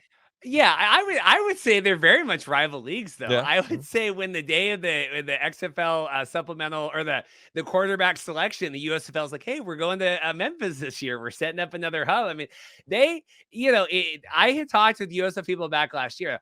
Oh, we don't care what the XFL is doing. Like, we are full steam ahead. But it is interesting that both, the week of the USFL kickoff, that's when we got the head coaches announced by the XFL. Like I said, with the quarterback. No, I think Fox is committed because, like you said, it is a TV show. It's cheap. Like, what are we going to air Saturday afternoon at 4:30? Avatar rerun. Like, what are we do? So they need to fill content, and they need to fill. What I did not like about it was, like you said, hard to find games. If you are Fox, if you control it, going to FS1 at 10 on a Sunday or whatever, trying to watch some of these games. If you control it, you need to be able to get them in better time slots. Yeah, that we saw. Yeah, USA, FS1. It was sometimes hard to find, and that's what you want it to be accessible for the casual fan, because you and I might be hardcore fans, but they've got to appeal to the people who would just be flipping around and say, "Oh, this looks interesting." You're not flipping around usually on FS1. You're not that high on the dial a lot of the times. Well, no, and I would get in arguments with that where people are like, "Oh, they email it out, they post it on Twitter. It's not that hard." I go, I cover this 2 hours every week. Like, I couldn't tell you when the games are on this weekend. Like, I am not their target audience. Their target audience is someone that remembered the USFL back in the 80s, and they're not going to FS1 if you were watching the Breakers back in 83 or whatever. Hey, listen, we're not that old. That's all right. But, and you talked about Twitter. It was funny. Maybe they are kind of rival leagues because it was funny on the uniform reveal week for the XFL. USFL starts tweeting out, I think we have, for no reason, I think we have the best uniforms around. Check these out. So maybe there is a little bit of a rivalry there. You may be right. I will say USFL uniform, not the uniforms, so their uniform reveal is far better. I thought the quality they have for that. I was very underwhelmed by the production that came out, because that's the thing. Like, okay, it's been 2 years. We're promised, like, oh, it's Danny and The Rock, and they know entertainment. Like, they're going to get all this. I thought the uniform reveals were very lackluster on that. I would have liked to see some stuff on, ran on ESPN, or like when they had the quarterbacks and all that selected. But it felt like, we had some TikTok-y videos, really dark, really hard to see. And when you're unveiling uniforms, the USFL with that Stark, and you had like the Breakers or the black, the white backgrounds, or I guess showing the Stallions or whatever. Really cool to see. I really like that more than what the XFL did. Yeah, and the XFL uniform reveal, you were live on the Markcast on YouTube, and I joined that. You refused to read a couple of my comments. I'm a little hurt, but that's all right. No, I'm kidding. But you're right. It was like we were having to go back and literally pause the video to see, like, oh, wait, this helmet looks different, or this looks, And again, that's a hardcore fan thing, but they really tried to appeal to a broader audience by putting it on SportsCenter during the day. So I thought that was I thought that was a pretty good move to try to reach a lot of the sports fans who aren't following this right now, because we are in the heart of the NFL season. I maintain neither of these leagues, I think, truly know who their demographics are. I think I don't. Right. I think USFL last year could have benefited a lot from sports gambling and betting, trying to get that. That was the whole thing. We heard, oh, it's Fox and Fox Bets. We're going to get all that. We're releasing injury reports at 3 a.m. on Friday morning before the games. Like, at XFL, we've paid $15 million for this, legacy league that has all these teams. Like, we don't want to talk about 2020. All, like, please don't be like, we bought the house, we knocked everything. Like, we don't want to hear about it. It's both of these leagues are fascinating. They are. You're right. It's the house that has good bones, but you gotta have to maybe renovate a little bit inside. That's true. Okay, Reid. Final question here. We can watch both, and I'm sure we'll both watch both this spring. And a lot of people out there will do so. But if you're an investor and someone says, Reid, I need you to invest in one of these leagues, it's going to be the USFL or the XFL. If you're an investor, which one would you invest in? I honestly, the USFL, they got the FedEx guy, right, in Memphis, Steve, whatever his name is. Mhm. That was kind of the whirlwind. I don't think he's officially invested yet. I think he's incentivized them to come to Memphis, kind of figure that out. I don't know. Danny and The Rock have a really strong hold on this XFL thing right now, and I know eventually they're going to want to franchise that out. Fox is very much like, please invest in us now, please. Like they're screaming, right? I mean, it's almost to the point where they're like running lower thirds during the games. Like, if you would like to purchase the next, USFL team, please call 1-800-5. Like, right. But I mean, it's getting to that point where they're screaming to invest. Like you said, there's money behind that. It's cheap programming. I don't know the sexiness behind it, right? Like, I don't know if you get off owning the New Jersey, Generals or whatever, if that gets you going. But long term, Danny and The Rock, they're very, very protective of what they have right now. Yep. You're right. These are two fascinating leagues, and it's going to be interesting to see how this all plays out for some of us who have been around spring football for a long time. It's sometimes the behind the scenes, as you said, Reid, it's almost as fascinating as what happens on the field. So it'll be interesting to see the kickoff here. And there's no question that if you want to know all the behind the scenes and listen to the players and coaches and everyone involved, check out the Markcast on YouTube and certainly the markcast.com. Jim, appreciate you joining me on here. I'll be 100% honest. I appreciate being here. I will be placing a bet on every single XFL, USFL, CFL game this year. That's hardcore. What's the payoff on these? Now, what are we talking? Well, so the USFL last year I did really well. I remember the only one I remember the percentages because I didn't start being responsible and fully tracking my bets until like the end of this year, so September and whatnot. Right. But the XFL in 2020, I was hitting at like 80%. No kidding. That I do remember because I was just being blown away by how, because like the first 3 weeks I hit a parlay on every, because I just would parlay like either a total or a spread or a money line for every game. I'd be like, boom. I was making, it was great. Well, so you're the guy that we have to talk to here. You wrote a great article on sportsgamblingpodcast.com. And by the way, you can find Jim on YouTube, not just on this channel, obviously, but if you go to @XFL Jim on YouTube and Twitter, but on YouTube, viewer discretion advised, but it's great stuff. It is so awesome. There's some videos on there I would not consider like family videos. You click the not made for kids box on that. Definitely. Right. Just watch the Christmas video and you'll know exactly what I'm talking about. Correct. @XFL Jim. I highly recommend it. All right. 4 tips that we're going to talk about that you talked about in this article that you can find on sportsgamblingpodcast.com. Obviously, Jim, you talked about the success rate you had here. Tip number 1 was the early season unders are the move. And I think probably because as we have watched spring football, they have such a shorter training camp. It takes a while for these teams. I mean, basically, when you're talking about the inaugural season, a lot of times, these are just 8 expansion teams that are playing together. So sometimes you're not going to have these shootouts. Is that kind of how you see it there? That's exactly how I see it. I'm wondering how that's going to play out for the USFL this year with another round. They're extending their training camp a little bit, but I still expect that they'll have those issues.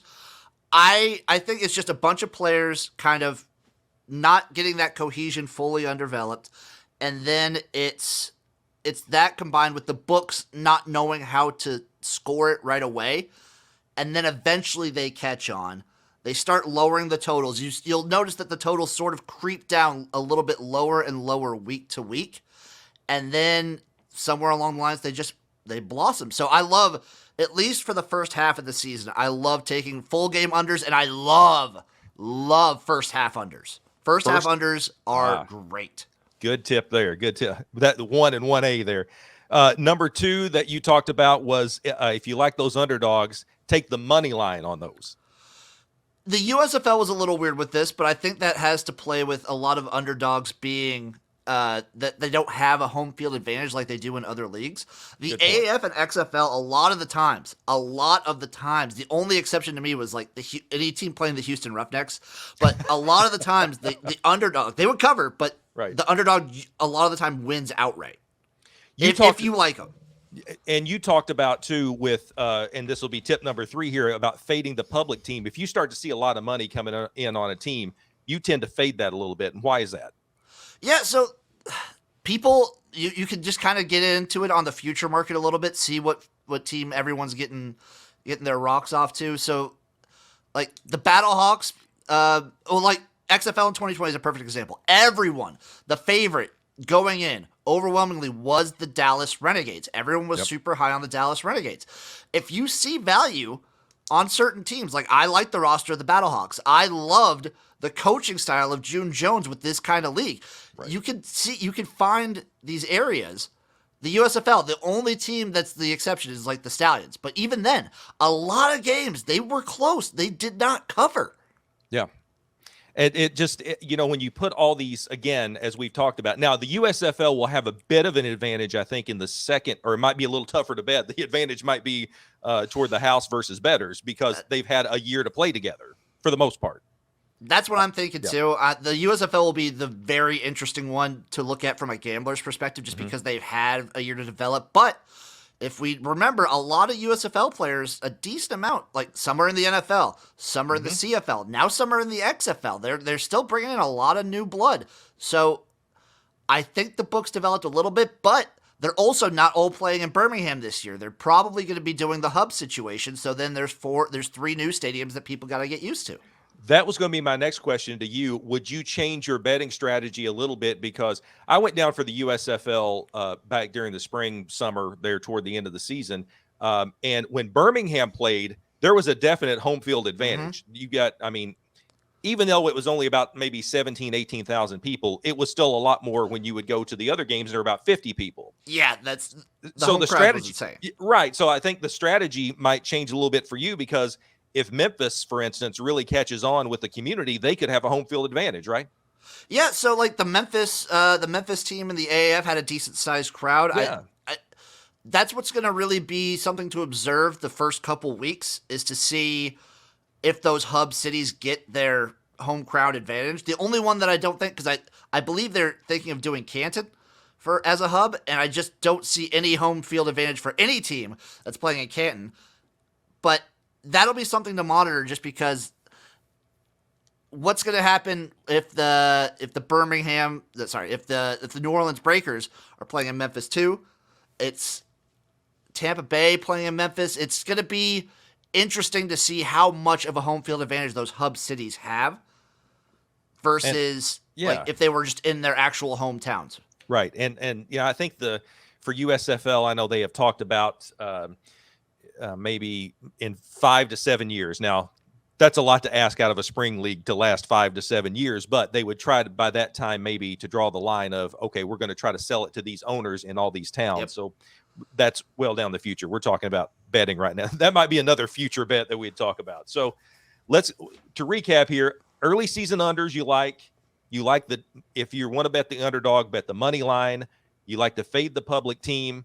And then your fourth tip that you had in the article that's on sportsgamblingpodcast.com, week 1 favorites are king. And is that because a lot of the betting might be people looking at, if you're setting the odds, you're looking at maybe the quarterback situation, or why do you like the week 1 favorites? I think just because going in, we really don't know anything about the teams, especially these inaugural seasons. So they set the lines just super short. Like a lot of them are -3, -3.5. You don't see a lot of -5s even. And those favorites, they'll come out and they'll just, like, when a team is gelling, they're out the gates dominating. And the bad teams starting off are bad. You saw it in the XFL in 2020. The Tampa Bay Vipers, the Seattle Dragons, they were bad. Yep. They started to pick it up later in the year, but they started off bad. And the Houston Roughnecks started off fantastic. The St. Louis Battlehawks, great. Defenders started off great. Like, the teams that are going to be contenders and really good usually start out the gate really good. And you mentioned too that you kind of see like week 5 or like kind of that midway point of the season. That's when you start to maybe see the cream rise to the top a little bit. Yeah, I did. I was looking over a spreadsheet. So the XFL only went 5 weeks, which is a shame that it only lasted 5 weeks. But week 5, AAF went 8 weeks. The USFL went a full 10. I looked it up, and week 5 of every single, specifically week 5, overs hit at like an almost 80 to 90% rate in week 5. I think between all 3 leagues on week 5, there was one under game. It was in the XFL, the Battlehawks versus the Defenders. That's the only week 5 game that has gone under in all 3 leagues. And then for the USFL and AAF, after week 5, overs are hitting at a little bit more consistent rate than they did before. That seems like, yeah, if we, of course, we have to make it to the midway point with the spring leagues. We always I talked to Reid on here. It's like, Reid Johnson, we said it's like if you get to a championship game, you have hit the high bar of spring leagues. Hey, the USFL, they're the sitting champs right now because they made it. They made it a full season and championship, baby. I love them for it.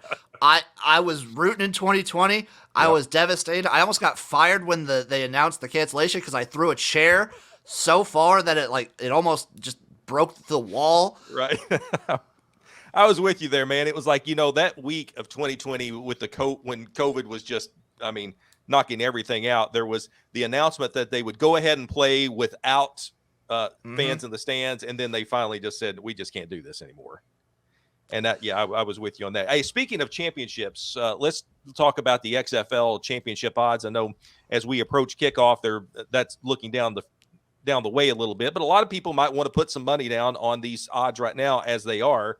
And as we record this, St. Louis is kind of the money line favorite here at plus 350 to win the XFL championship. The outliers here, the long shot is DC Defenders at plus 650. What do you think about those favorites, the favorites and the underdog there? So if I'm taking a favorite, I'm going to back my boy. I trust his offensive scheme. I'm going to take the Seattle Sea Dragons. I just can't. June Jones is a proven, he's not the coach, but he is the offensive coordinator, right. And his offense works in spring football. It's worked in the CFL. It worked great in the XFL. And I like the Seattle Sea Dragons. I like the weapons they have. I like the quarterback selection they have. The other long shot I'm taking, because I'm going to take one favorite, one long shot. Okay. Similar reasons. I like what the Houston Roughnecks have up there. I like their potential. I just previewed this team. If Cole McDonald plays up to his potential, he could very well be the best quarterback in this league. There is a shot. Cole McDonald, as I talked on this channel before about him, it was like, I think the quote was, Cole McDonald, he's never met a pass he didn't think he could complete. That is which gets him in trouble sometimes, but he's fun to watch, no doubt. Played at Hawaii, I believe, right? Yep, played at Hawaii. Yep. He was a gunslinger there. Mm-hmm. He's a gunslinger at heart. And I want to have so much fun rooting. I loved watching him at Hawaii. He was, those late night Hawaii games, he was just going crazy. And I'm jealous of that head of hair that he has too. All right. Yeah. XFL Jim, now I've got to hit you here on some prop bets because you strike me as someone who might be interested in some prop bets. All right. Here's the one that I think you and I are going to agree because we're both kind of veterans of spring football, but I think we'll agree with this one. One of the prop bets is, will the XFL complete the full season on the money line? Yes, minus 900, no, plus 1,500. I'm going to say because of the financial backing with everybody that's involved with this and the network backing, I don't think it's going to be a problem to finish this season. What do you think? Yeah, I think season 1, hands down, they're not going to have an issue finishing. Maybe depending, that season 2 is where the questions come up, like how do the crowds look? What is the viewer retention? Mm-hmm. But season 1, I think, is in the books. All right. What event will have the most TV viewers? USFL Championship plus 155, XFL Championship minus 210. Now, this is interesting to me. What do you think? So this is the championship game, not their inaugural game? Right, and we're going to talk about that in a minute. But this is the championship game. We have to assume first you get to 2 championship games. I think we will this year. I think so too. I think it's the XFL probably, but there's value. If that were to be at plus 200, I'd probably bet the USFL. Yep. Just because it's in a deader part of the year for sports. It's kind of the only thing going on. See, to me, I think you're right with that. With the XFL kicking off in February, You're going to probably lose some viewers maybe in March as the NCAA tournament ramps up. You will. But I think after that, they're going to be kind of the king. But then, as that wraps up, then the USFL starts. So I think I think we're on the same page here. The XFL championship, especially being the inaugural season, I think they'll get some viewers. I think so too. I think it'll be the XFL. If that gets to like plus 200, I might dabble a little bit on the chance the USFL gets there. But I think the XFL will have more. Yeah, I think like they're playing the Superdome. Right. I mean, you got to think that, wherever that ends up. Yeah. And then maybe the playoffs, if they do, maybe do the playoffs, in Orlando or wherever, I don't think any of that matters, but I will say I did read that they are doing some smart things with selling tickets in on one side of the stadium for some of these games. Not St. Louis, because I already have some tickets for St. Louis and they're all around. But like for some places, they're selling tickets on the other side. It's going to look like a better product on television, which was a problem, I think, for the USFL. The optics of that were not great. Yeah, I would agree with that. Even though I love the league to death, but the optics for a non-Birmingham Stallions game did not look good. No, I'm with you. I love the league. I watched almost every game, I think, and and like I said, got to see some in person. All right, we talked about you. We're going to touch on this the inaugural game. Like, what event will have the most viewers? Regular season game one. It's the same money line.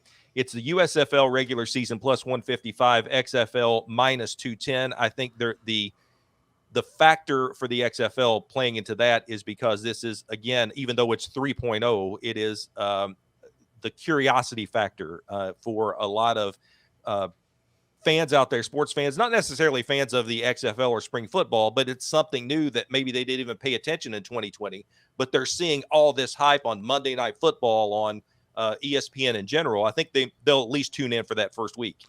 I would agree with that too. I think, it's a minus 210, but at this kind of year, I think it's almost free money because the XFL does have one major thing for its inaugural game that the USFL doesn't, that it's year one. Let's see how this product looks. Let's see how the new rules look. Let's see how the players look.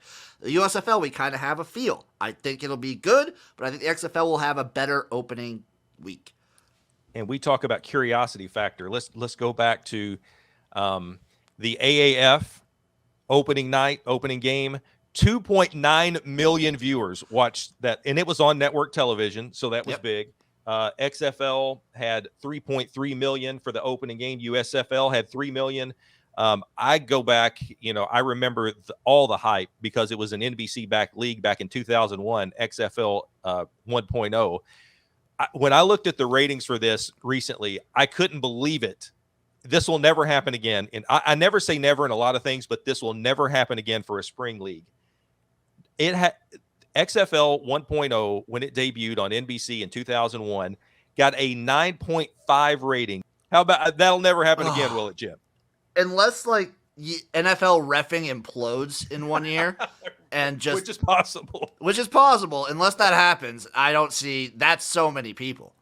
It's unbelievable. I don't know what it'll ever happen again, but you have to go back to and kind of take the context of history there, where it was 2001. There hadn't really been a real spring league since the USFL in the 80s, and it was Vince McMahon at the height of at WWE. So, but I feel like that you're going to put some of these parlays and that you'll use some of these money line ratings parlays in as the season goes along. Oh, I'll be taking some. I love it with college football, but I'm gonna love it with the XFL. That when I see a dog I like, I'm gonna be incorporating those juicy monies in my parlays, because then I can just take a little spread here, money line, just get a little value on there. And we're talking about the St. Louis Battlehawks. Finally, 4 weeks into this thing, Pat, they finally get this season opener, and have a feeling that we've seen some really good crowds in in San Antonio and so forth. But I think we're going to see a record crowd here for this season coming up. What do you think?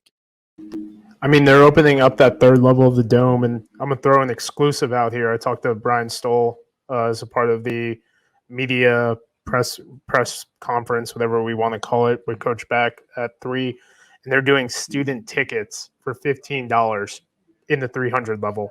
So, I mean, I don't think that's going to bring in tens of thousands of more people, but I do think it's going to bring 500 more people. And I was talking to Will Freeman and Josh Bryce earlier today, and they were saying that there's less than like 400 tickets available at the 300 level. So if we don't crack the 400 level this week, I think we definitely do in week 5. I was looking at on Monday, checking out StubHub and all these, and Ticketmaster and all these, and that's the one. It's like these are going fast, and taking nothing away from what we saw on this weekend, but nevertheless, it would be nice if the Battlehawks came in at 3-0, but I don't think that's going to dampen any kind of spirits as they come in here and take on the Arlington Renegades. What is the vibe you think around this team? You've talked to them, you've talked to the people close to them. What is the vibe as they get ready to finally 4 weeks in here have that first home game? I mean, I personally think they could have been 0-3, and we're still putting out 20,000 people in the seats. I mean, 2-1, 3 games on the road. The team's been together, at this point, 7 weeks, 8 weeks. Add in a snow week and everything like that. It doesn't get much better than that, personally. I mean, even with this defeat that we had, we were on the doorstep from easily being 3-0. And then just to see the nonstop fight in this team, some things started clicking on special teams as well with Darius Shepard. I think he had 191 yards or something like that just with his kick returns. I mean, personally on that 1 yard line play, if I was the defenders, I would have just took a knee, or I would have said, "Hey, my defense is better than your offense. Let's go, killer," and type thing. Because Shepard had a hamstring injury, so right. But that goes into just the overall coaching and whatnot. 4th down, you're going to intercept the ball on the 1. Okay, bet. Thank you. Essentially it was we caught, the stats get altered a little bit, but it was we caught the ball at the 1, couldn't get in on the 1 yard line, and then bam, AJ throws a quick, slant to Stephen Mitchell, I think, and makes that game a little bit more interesting than it needed to be. It was an interesting game, and you mentioned AJ McCarron there. I still contend, I thought before the season he would be the best quarterback in the XFL. Your thoughts about that, and where does he fit in the echelon of quarterbacks in the XFL this year so far? Originally, when I ranked him in my preseason rankings, and my rankings did get altered a bit because of Willis and Paxton leaving and coming, and then Brett coming in. But when I got to my more brass tacks, when I started putting my videos out, I had him at number 3. My last 2 weeks, I had him at number 1. This week, I think I'm going to drop him down to 3. I'm pushing Silvers up, probably the 1, and Danucci, who's been at that 4 spot, is going to go to number 2. But I mean, you got a top 3 quarterback in this league, and the only reason why he was bumped down is because of the fumble and the interception. Because my grade isn't even negating his first interception, because it was a good thrown ball, and it's probably a 9-yard gain if the receiver stays up when he slipped instead. So, I mean, he's definitely been not only I hate to use this word intangible because it's so overused, but this guy's intangibles have been above reproach, if I'm using that term correctly. And just to see him mentor these young receivers, because you do have Aitman, you do have Butler, and you do have Shepard who have NFL time. But outside of even Prohl, whose only other experience is XFL and then training camp body kind of thing, a lot of these guys are just dudes off the no, that's rude. Are just guys with limited NFL experience. No, that's fair. In there. That's fair. Yeah. And I think, one of the things that Anthony Becht has said about AJ McCarron was that he is his leadership skills. And Pat, that speaks to what you're talking about, his intangibles. And when you look at AJ McCarron's story, he is, I'm sure he would love another shot at the NFL, but he's there because his kids wanted him to play. And so he comes in there with it's not that he doesn't care, but he's got maybe not the weight of the world on his shoulders as a quarterback in this league. Would you agree with that? That kind of speaks to his intangibles and why he's such a strong leader? I think so. I think you're right on track with that statement. I'm very curious to see, because he worked out for 2 NFL teams that I can think off the top of my head. I know the 49ers were one of them, and they ended up signing after Kurt Benkert got released. Well, I think both times when Kurt Benkert signed, he was a part of a bunch of workouts. It was him, Glennon, and then they signed Jacob Eason afterwards. I'm very curious to see if that was a team that offered him And you got to think, how would the NFL script be written differently? Like if Jimmy Garoppolo goes down, are you going to start Brock Purdy over AJ McCarron? I mean, we all saw what Purdy did, but I wonder if that was the team that wanted to bring him in and whatnot. And maybe Carolina, I think he worked out for as well, or Miami wanted him as that late 2-week signing because they ended up signing Glennon. But I mean, you got a guy like AJ. He's made, I think, almost $20 million in the NFL. He's got a degree from Alabama. I'm sure he's done other things, that boasts his financial standing. Something I'm writing for the Markcast right now is, does AJ actually want to go to the NFL, or is he good? Like, does he just want to play football for 4 months? Like, right. there's a coach on the Arlington Renegades, Jonathan Heimbach, and he's been in the CFL, USFL, won an XFL championship. I mean, that guy is kind of just like doing his own thing. He's like, he works for 4 months and then does his side jobs and whatnot for the rest of the season. And it's like, do you really want to be an NFL coach? Like, I don't know what assistants make. I'd like to believe it's, incentive laced 6 figures, right? Which, sounds a lot better before you're living in San Francisco. But I mean, I'm curious to see what AJ does. And I personally think the XFL is around for the next 5 years. Well, under 5 years with their funding. So, I mean, could we see AJ like kind of ride off into the sunset for the next 5 years in the XFL? It'd be nice for continuity's sake. I think, that would be great, because I think he's already just in 3 weeks here. A lot of people are starting to see like what kind of quarterback he is. He has a good story. Good stories always sell, in any kind of these other leagues.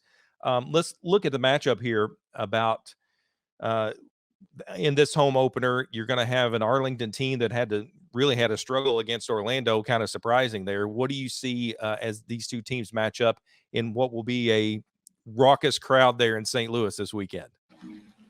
Man, a week ago, I'd be sweating a little bit more, even if they had Drew Plitt. But I mean, Kyle. So I looked at that game pretty decently. I hate to admit this; it wasn't the most exciting game.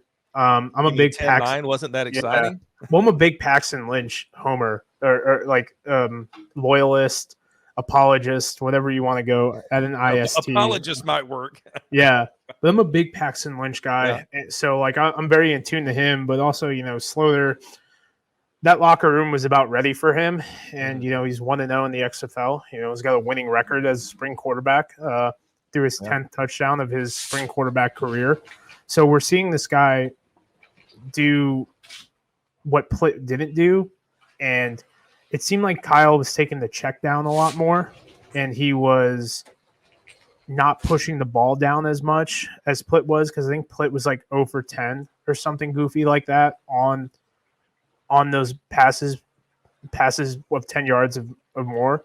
So at sometimes it kind of looked like Kyle, in my opinion, and I'm not a coach, so I'm a failed coach. But Kyle looked to Canella or that first read and then be like, okay, check down. Mm-hmm.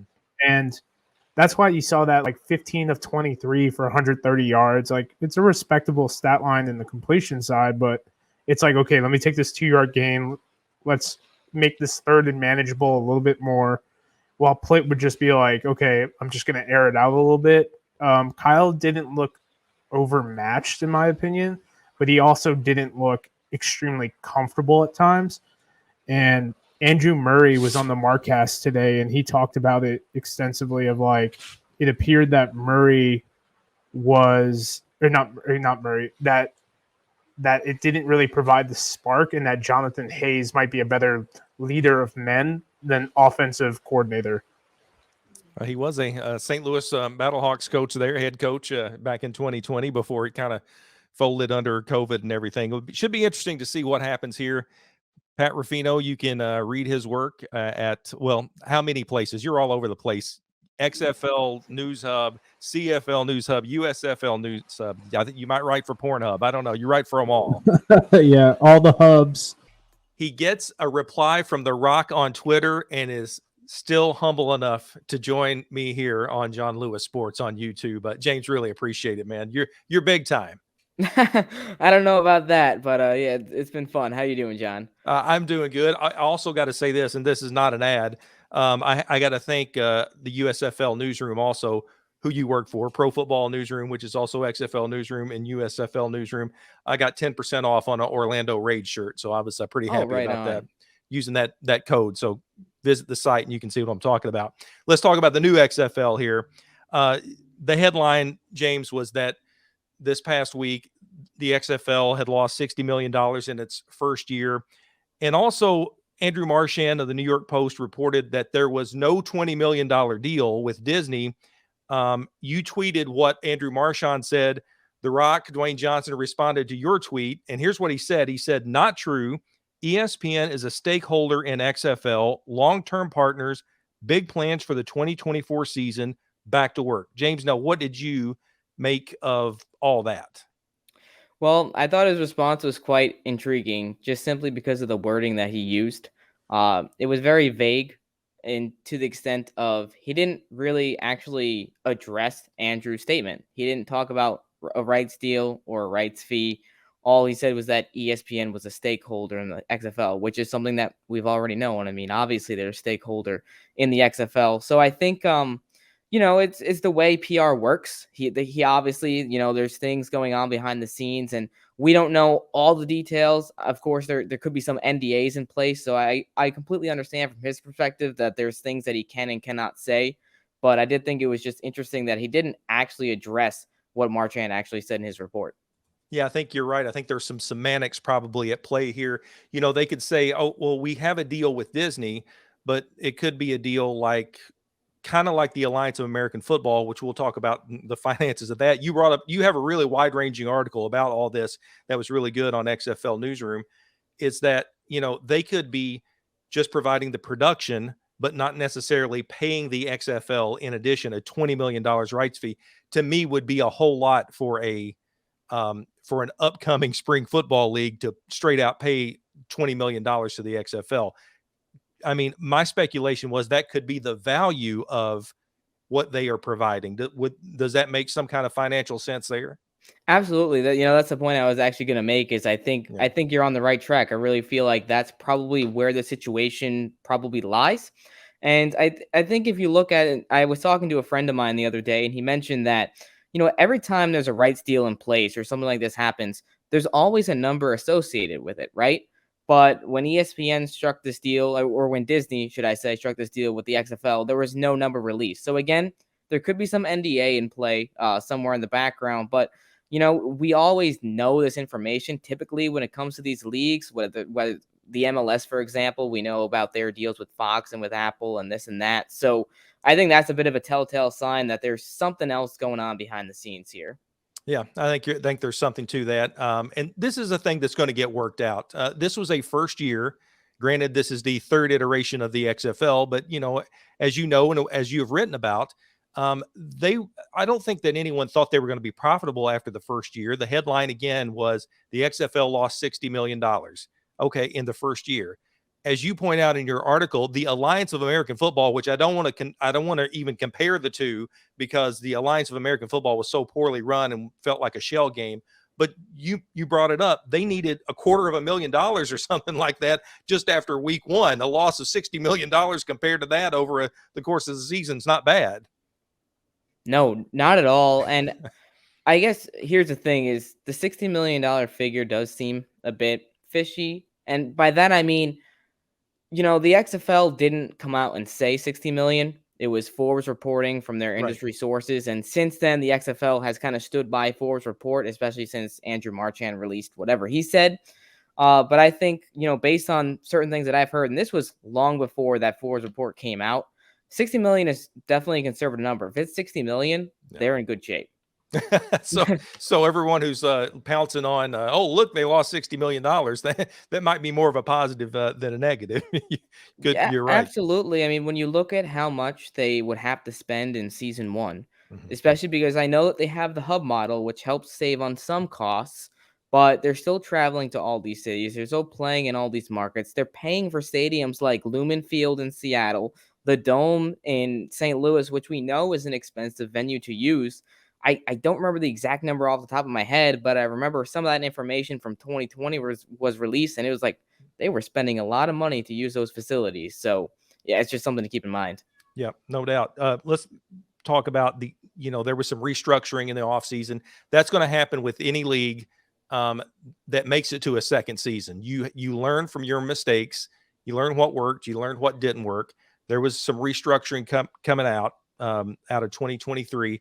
I think the outlook for 2024, I mean, I think there will be an XFL, but I think the financials, I know there's been some reporting that they plan to have a revenue of $100 million. That's revenue, not necessarily a profit, but at least $100 million in revenue. But I feel like if the financials are the same next year as they were this year, the outlook for 2025 might be a little shaky. What do you think? I think that's what it's going to come down to. Is season 2 is going to be so pivotal, and also what happens after season 2. Because when you compare the landscape of what the XFL has compared to the USFL, for example, the XFL is banking a bit more on, for one, Redbird capital, and then secondly, hoping that some outside investors will eventually come in and buy these teams. And I think the game plan would be to get through season 2, maybe look at season 3, and then eventually, get the teams appraised, and then hope that they can find buyers who would want to really invest in these teams and continuing to grow them in those markets. So, yeah, it's tough to say exactly how things are going to look. I'd say if they have another season like season 1, it's not going to be super pretty. But what am I trying to say? The excitement is there. The hype is there. The product is great. So if they can just get some outside investors, I think they'll be in good shape. Yep, I agree. I'm trying to stay cautiously optimistic because, as we've talked about before, I'm just a little bit older than you are, so I remember the original XFL. I remember the original USFL, and you try to be cautiously optimistic as these things move along. Well, the XFL going into season 2, USFL wrapping up season 2, playoff set now. It's going to be New Orleans and Birmingham playing for the South Division title, Pittsburgh and Michigan in the North. Michigan with absolutely and you were there, you saw it in person, one of the unlikeliest wins that I think I've seen all season in the USFL. You covered that game in Detroit. What did you think especially when EJ Perry comes in off the street and leads Michigan to a win, and he looked lost the first half, but looked like a different quarterback that second half? It was one of those things. It really just fits what the USFL has been all season long, right? I mean, this is spring football. Anything can happen. I really love the move by Mike Nolan, because this is something I've been pushing for so long, was give someone else a shot. Nothing, no disrespect to Josh Love, but he's just clearly not the guy, at least in that offense. Especially last week, those 4 interceptions against Pittsburgh just absolutely killed him. So to see EJ Perry come in off the street and do what he did was really impressive. And as you mentioned, it takes time when you're playing at the professional level. Like, that first half wasn't perfect, but he didn't turn the ball over. He didn't make too many major mistakes. And then that second half, he came around, and the big factor, his legs. He utilized his mobility, and that's something that Josh Love doesn't have. That's something that Michigan has struggled with because their offensive line hasn't been consistent this year. So Perry was able to get out of the pocket and, make something out of nothing, like that touchdown to go ahead in the fourth quarter was a fumbled snap. He picks it up, gets to the outside, and the crowd went absolutely berserk. So, yeah, it was good times. Once they started to get that quarterback run game, he really did seem like a different quarterback. I'll say this. I know you've been to all the games there at Ford Field, and you've been kind of following Michigan Panthers. It still feels to me, though, like we're going to see the USFL championship this weekend between New Orleans and Birmingham, because it just feels like I don't know either of those teams with Michigan and Pittsburgh can really match up that well against the winner of the South. What are your thoughts? I think the biggest difference between these two divisions comes down to the offenses, because Pittsburgh and Michigan both boast some really solid defenses. I'd argue that the Maulers have the best defense in the league. So I think that does give them a little bit of an advantage in the North. But the South, I mean, as you mentioned, they've just been so strong this whole season. Birmingham's had an excellent year. They've won 5 straight. Alex Magoo is definitely the MVP. I mean, they're riding Magoo Magic hot right now. And I'm excited to see this rematch, because now you've got McLeod Bethel Thompson in there, who he's had some ups and downs this season, but he's really coming to his own. And John DiFilippo and Bethel Thompson, they just have such great veteran chemistry. These are 2 guys. They've been in these situations before. They've always found a way to get the job done. You've got the championship experience of both those guys, DiFilippo in the NFL and McLeod Bethel Thompson in the CFL. So we'll see what happens. I'm expecting a great crowd in Birmingham. Should be a fun outing. Yeah, I think it's going to be good. I think, New Orleans is, if you follow spring football from week one, that has been absolutely one of the best stories, I think, in spring football with John DeFilippo, running out on that field and being emotional in week one because had some health problems that has affected his mobility there, or he did, leading into the opening week. And he said, I was going to run onto that field as a head coach for the first time. And he did. And he's had one of the absolute best teams in the USFL. And you're right, Alex Magoo. I mean, listen, I thought the season was over when Jamar Smith was hurt week one. That's it. Birmingham's not going to repeat. Now I think that I think they're going to repeat. I don't know. It's going to be a fun weekend. Tell me again, we talked about there that you'd meant all the Ford Field games. And when you watch it on TV, sometimes it's hard to get a feel for what the atmosphere is like. I was up in Canton a few weeks ago. It was a really good atmosphere, even though, it wasn't a packed stadium. These stadiums are not packed. And Ford Field being inside and so cavernous, what was it like there? Again, it's hard to kind of get a feel just watching the game. Right. So Ford Field for the Michigan games, they had some really good crowds. I think the biggest factor to take into consideration is how big Ford Field is, especially that lower bowl. So while it does look sparse at times on TV, you'd have to have like probably 30,000 people in there to really fill that lower bowl and make it look good. So they have filled in both sides pretty solidly. Last night looked really good. I'd say at least 10,000 in attendance, and it sounds very loud. Being inside, having the dome certainly helps. So last night, a couple of those crowd breaks, I was having to be like, oh man, my ears might have a little bit of damage. It was loud. It's also like a very stark contrast because I've been to all the Stars games as well. And that one, you can hear a pin drop from across I'm on one sideline and I can hear the coaches on the other sideline talking and you can hear everything they're saying. So, it's an interesting feel. And again, the hub model is something that they've done because it's how they operate based on costs and saving money. So it makes sense.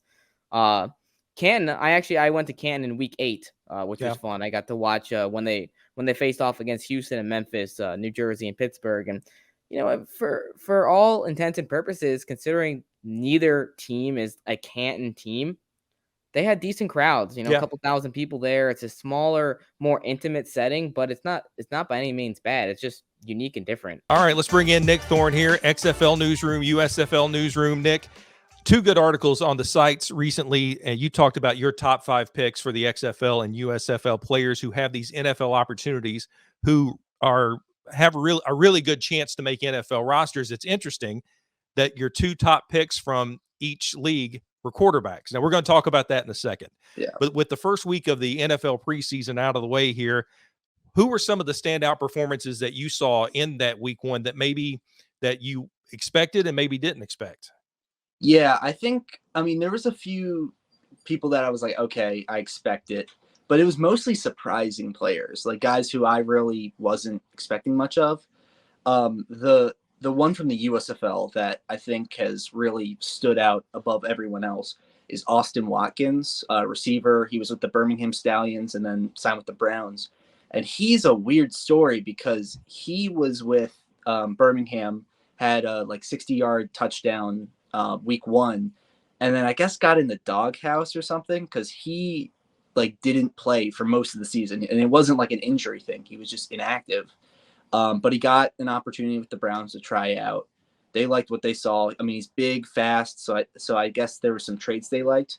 And he's come in and he's looked good. In the Hall of Fame game, he had really limited playing time, had 2 catches, 35 yards and a touchdown, which, got posted everywhere on Twitter.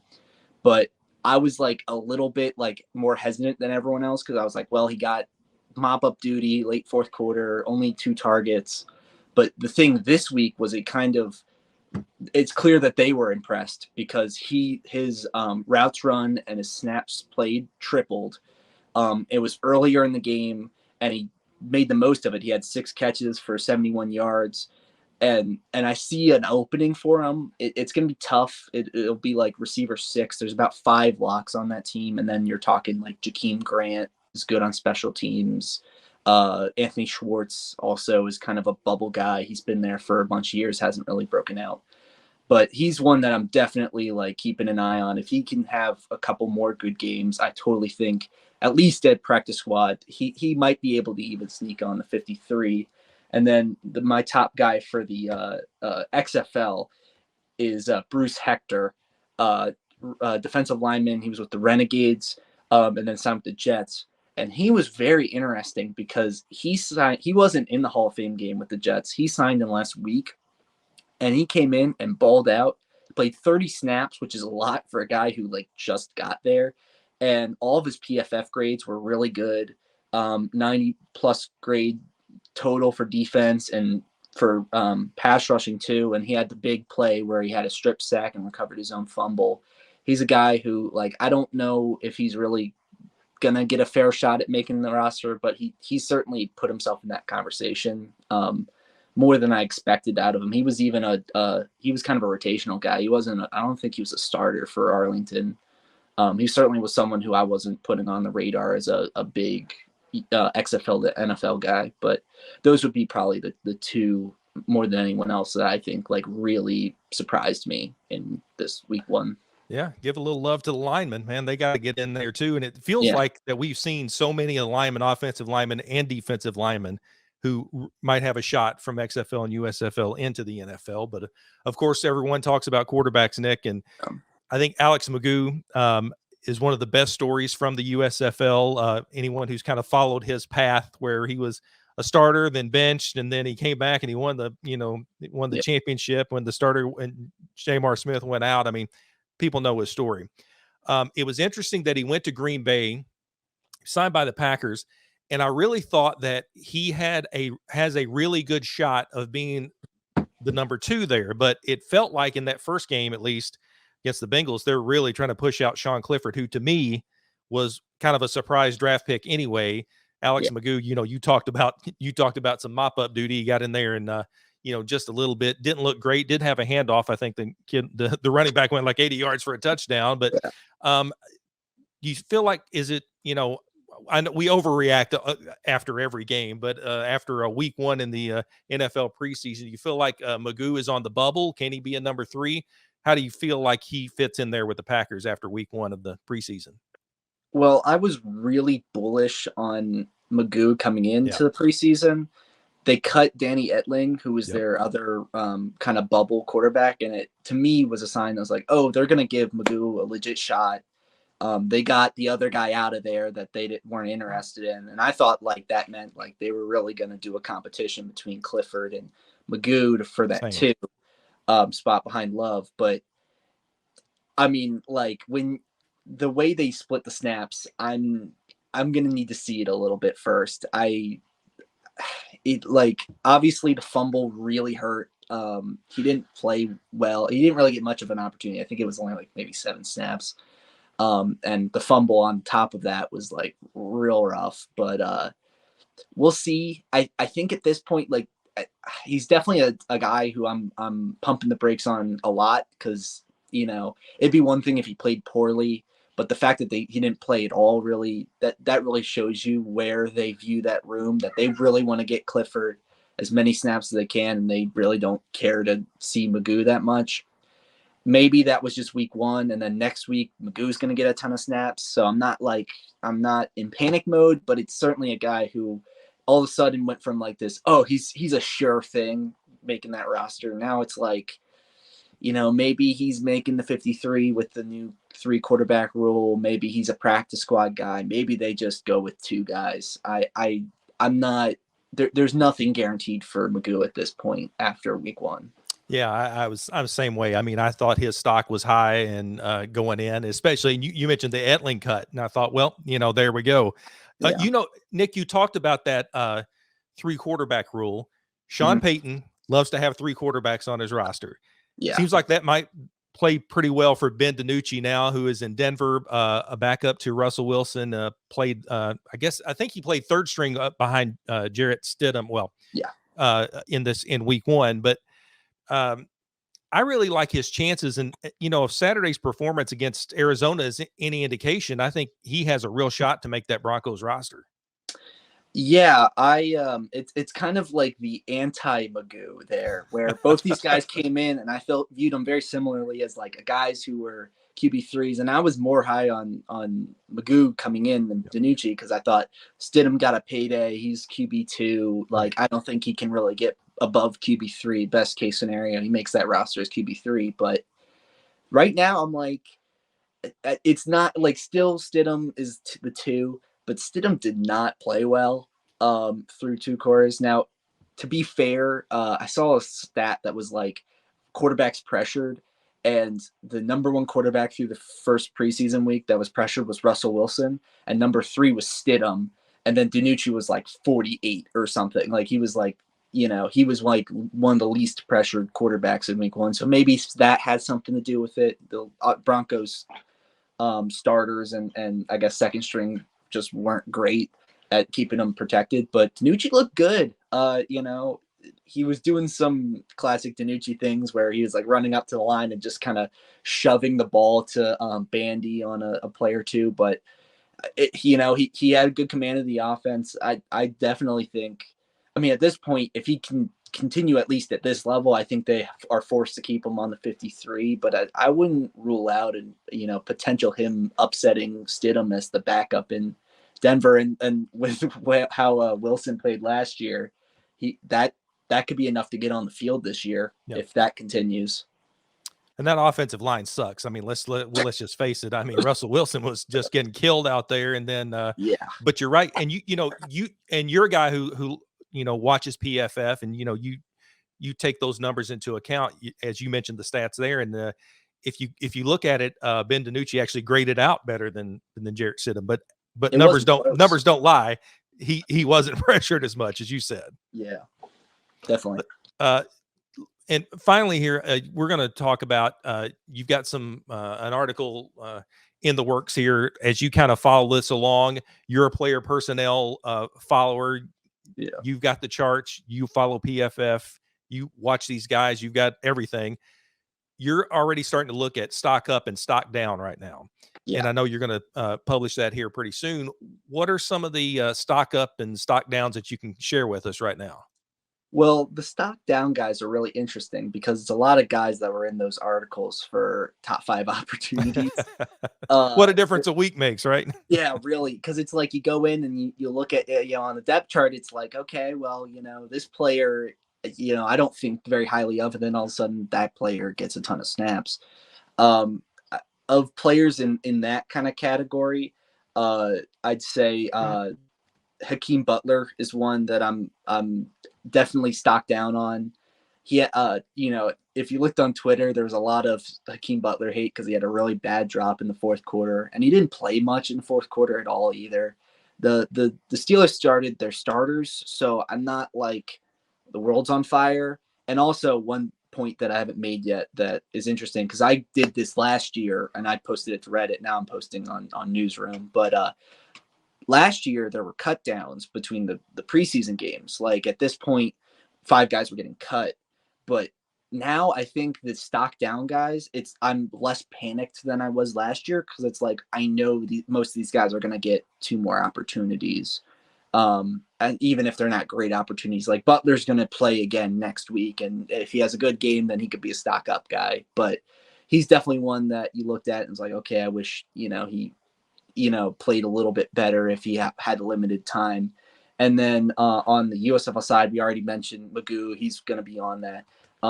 Jay Sternberg's another one that I was pretty disappointed by. Didn't play much, graded out poorly. He had 1 catch and then he fumbled on it. So it was like, that. Now none of the other Buffalo tight ends played well either. So there's a few guys that I'm like, oh, well, they played poorly. But then I look at everyone else in the room and I'm like, they could still make that roster. Like they haven't really lost that, any headway because other guys are playing poor too. But, in the NFL, that just means that they go out and they look for other guys outside the room. So I'm not, I can't stay neutral on that. Micah Abernathy's another one that he's actually getting outperformed by guys. Luka Dennis, who's an XFL guy who signed this week or signed this offseason. And they have a 7th round pick, Hellmans, who also graded out well. I got my cat coming in the frame. It's a cameo. Yeah. But it feels like he was the main guy there, and then all of a sudden now it feels like other people have kind of caught up to him. But if we're going to speak positively, there's a lot of guys that looked good in week 1 too. Levi Bell is one that I was very high on in the USFL. I felt like he was instant difference maker in Michigan. Kind of was a really good 2 there with, they had Speaks, who was, doing, leading the league in sacks, but Bell was quietly, because he didn't, he wasn't there the whole season. He was putting up a lot of great stats at the end of the year. He was getting a lot of sacks, a lot of pressure. He was with Seattle. He played on Thursday, and he just was constantly getting in the backfield. He wasn't terribly great at run defense, but 85.8 total defensive grade, 81.9 for pass rush. He had 2 hurries, 2 hits, a sack, 21 rushes. That's going to get it done. And he's a guy who's, I feel like, has a lot of developmental, first off, he's a rookie. He literally came in 2023 class, but he has a lot of potential because he was an inside guy in college. He was a D tackle. And it's clear he's got a weird frame where he's like 6'1", like 275.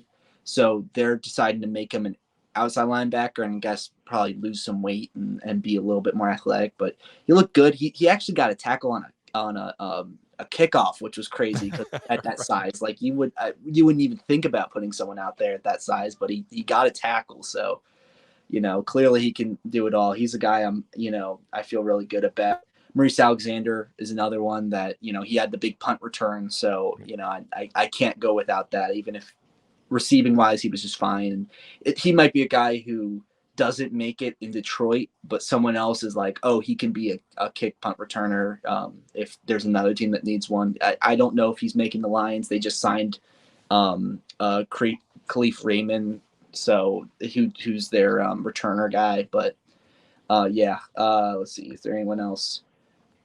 Jack Snyder's another one that I really liked. He's the XFL. He was just the Roughnecks. He was with the Vikings, played kind of late in the game, right? But his stats in the preseason were like almost identical to the XFL grades, where he was like always one of the best pass blockers, and then just kind of like decent at run blocking, and he showed that again. But graded out like really well in all kind of those facets. So he's a guy who he's kind of like Watkins, where I'm interested to see if they give him a little bit earlier and more snaps. There's a bunch of guys like that where like I feel like a lot of players either had a lot of snaps and were like okay, or they had a little bit of snaps and played really well in like 10 snaps, and I'm like I can't do too much off of that, but clearly he could get a better opportunity in week 2, maybe be a stock up or stock down guy. So is there optimism here in St. Louis that the Battlehawks of 2023 can have the same kind of success that the short-lived Battlehawks of 2020 had? So obviously I wasn't here when they were here originally, but I have had I've gone back and looked at video of the way the dome looked and the way the team received, and it was nuts, man. Like people were absolutely obsessed. Partly it was becoming just off being spurned by Kroenke and the Rams. So people were all in on that for that was a big reason why. But I mean, people were pumped. I know because there was a lull there where, you didn't know if it was coming back to St. Louis. General assumption was they were so successful the first time, there was no way they were not coming back to St. Louis, right? I mean, they led attendance. People loved it. People were hungry for football. So everyone was pretty sure they were going to come back. We were just waiting for The Rock to make it official. Right. That was going to be, to me, that was a no-brainer decision. Yeah. I mean, they were looking at all these different places, but St. Louis had to be in the mix. Yeah. I mean, and also St. Louis has everything you need, right? It has a built-in fan base. It has the dome. It's bright and downtown. It has everything. We were just waiting for it to be official.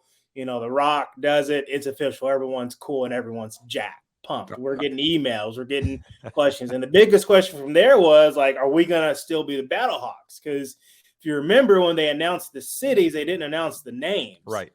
So there was a solid maybe 2 or 3 months where we're like, we're going to be the Battlehawks. Fans are wondering, like, am I going to dust off my beak and wings and Right. be it? I was getting a little worried. Right. Yeah, exactly. Are we going to be there? Or is this XFL St. Louis name? Is that going to be permanent? Right. Retailers are like, we have all this Battlehawk stuff that we threw in storage, from 2 years ago. Are we going to be able to sell it? And then finally they announced that, okay, cool, we're the Battlehawks. And I think that was like the last kind of chip to fall. And now people are pretty pumped. And it's crazy. I mean, it's just a couple months away. I can remember, talking about it being a year away or, right. 8 months away. And now it's only a few months away. And I'm pumped. I'm a football guy. Even though, I feel like that's blasphemy in a baseball city. But I'm a big football guy. So I'm excited to cover it, Yeah, it seems like everything is falling into place for it to be successful. Hopefully, back again in 2023. Yeah, let's hope for the best. You talked about the St. Louis connections there, Brian. Anthony Becht, he just played a year with the Rams. It was a pretty tough year that he played there. Yeah. But he's back as a head coach, and sounds like he's really trying to keep some of those Rams and St. Louis connections on his coaching staff.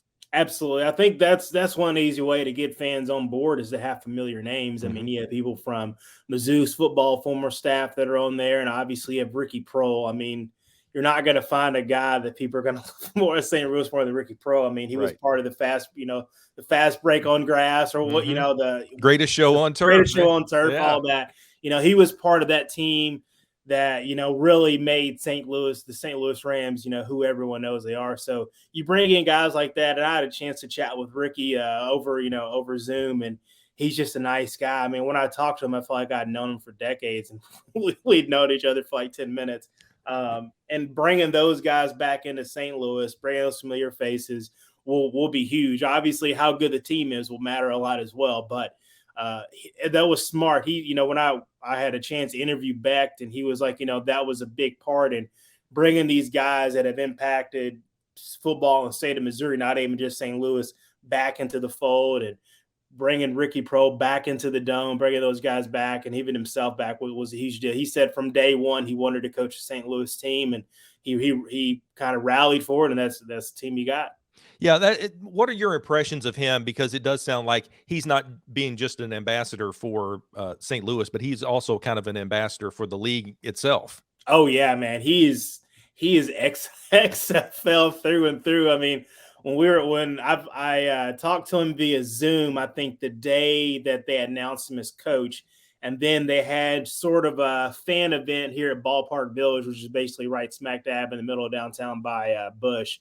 And I had a chance to talk to him one-on-one, and I mean, he's ready to go. He's all about XFL. He's all about the dream that they're trying to sell, and I think people are rightfully buying it because, I mean, people love football. It's America. People know no matter how much we love baseball and soccer and basketball, football is going to be king.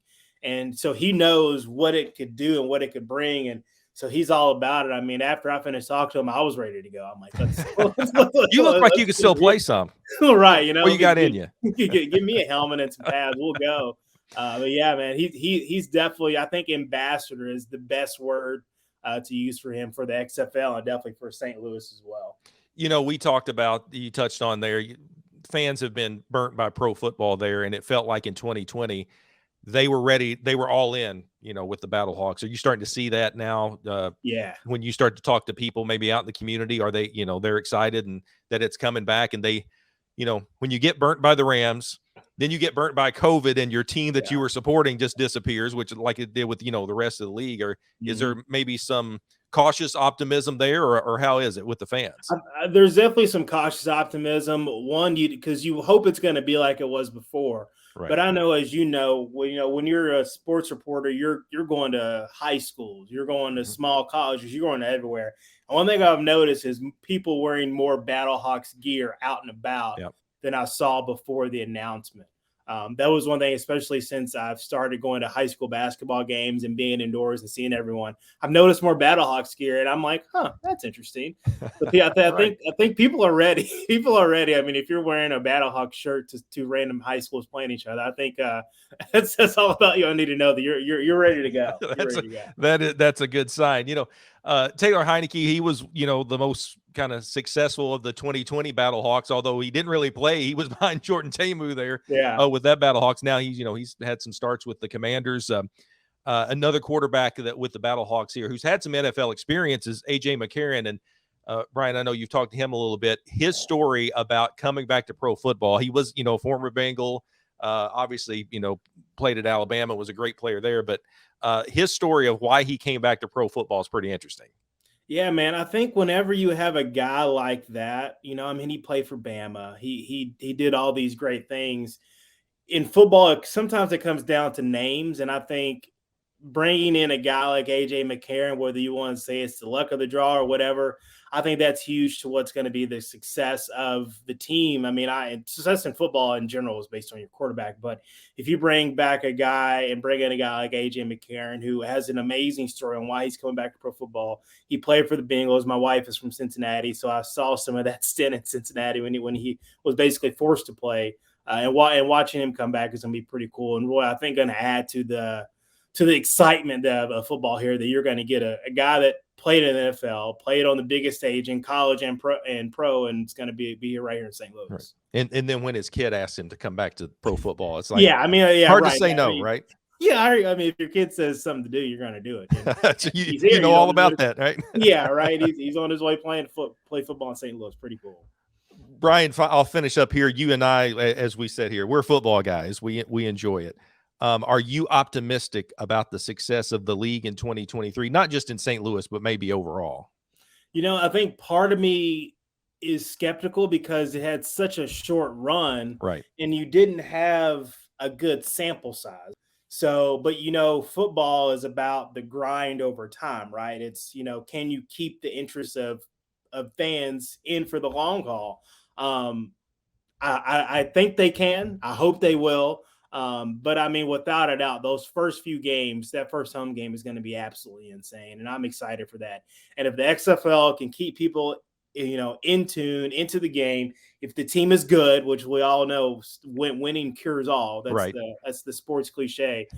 If you can do that, I think it can be great. And I mean, even at the top, having a guy as charismatic and as well known as The Rock kind of being your guy, I mean, you're going to get everyone in already. And I think that's going to be a huge part of the future success. And even here in St. Louis, I think Coach Beck will be a big part as well. If you can, if he stays on long term and stays here, I think he's a personality and he's a former Ram that I think is going to help for that future success as well. Yeah, I think you're right. And, the big question, will the 2023 Battlehawks be as successful as the 2021? There's a lot that goes into that. That's right. But hopefully we'll see a much larger sample of the work. And it seems like in spring football, as you know, Bryan, if you get to a championship game, that's like the first barrier of this was a successful league, right? Whether it was 1 year or not. Yeah, absolutely. Like I said, if you can win, success. Yep, we're good. You wrote about some of the top battles that are going to happen here on sportsgamblingpodcast.com. First thing I want to get to is kind of the promise here of what we were going to talk about to start off. We're going to dive into those XFL quarterbacks, but let's talk about maybe our predictions here for who we think are going to be or will be the best quarterback in the XFL. And when I started to look, up and down the rosters, the guy that jumps out to me, Justin, is A.J. McCarron, who's going to play for the St. Louis Battlehawks. He's got NFL experience. I'm also biased because I love his story. His son talked him into going back into pro football. The NFL experience that he played with the Bengals. He actually played a playoff game with the Bengals, was a pass away from winning a playoff game against the Steelers. So he's my choice right now. How about you? Who do you think will be the best quarterback in the XFL this year? Yeah, I definitely like your pick because I think he's got obviously the experience and that big game presence, especially for the Bengals, Alabama. But I went with a guy who, if you don't know spring football, you might not know his name, but Brian Scott. He played at Occidental College in California, And then he's just kind of been a spring football legend since then. Played in the TSL in 2018 and was the TSL MVP then. In 2020, he played in the TCL again, TSL, sorry, with the Generals, went 4-0, was the MVP. Only TSL quarterback to throw for 1,000 yards and 10 touchdowns in a season. He was the 2020 MVP of the spring football championship that year. And then he got his start last year in 2022 in the USFL, but was injured during that third game. Prior to that injury, he led the league in passing yards, completion percentage, and even in just playing those 3 games, he finished 8th in passing touchdowns, 3rd in pass percentage. He's just a guy that when I watch him, he's got everything you need to be your star quarterback, to run your team. I mean, you could see that everybody reacts to him positively. All the guys know him. They like him. He's got that character. He's got mobility, leadership, and a very, very good arm, accurate arm. So he's my pick to kind of the guy that if you haven't watched spring football, you don't know him, but he's going to kind of ascend and kind of take the league by storm. And I know they've really been kind of pushing him via social media. We've seen some so far in training camp right now in practices and he does look good. You're right. That is a guy who, if you don't know spring football, as you said, Justin, he is a guy who has been so good in these leagues. And I think, we'll probably get a chance here, hopefully, maybe moving up a step to the NFL. I think another couple of quarterbacks that I had, if I had some honorable mentions or runners up, would be Kyle Sloter, who was all USFL. With the Breakers. He did have some time in the Jags camp for about a month there, as a lot of the USFL quarterbacks did.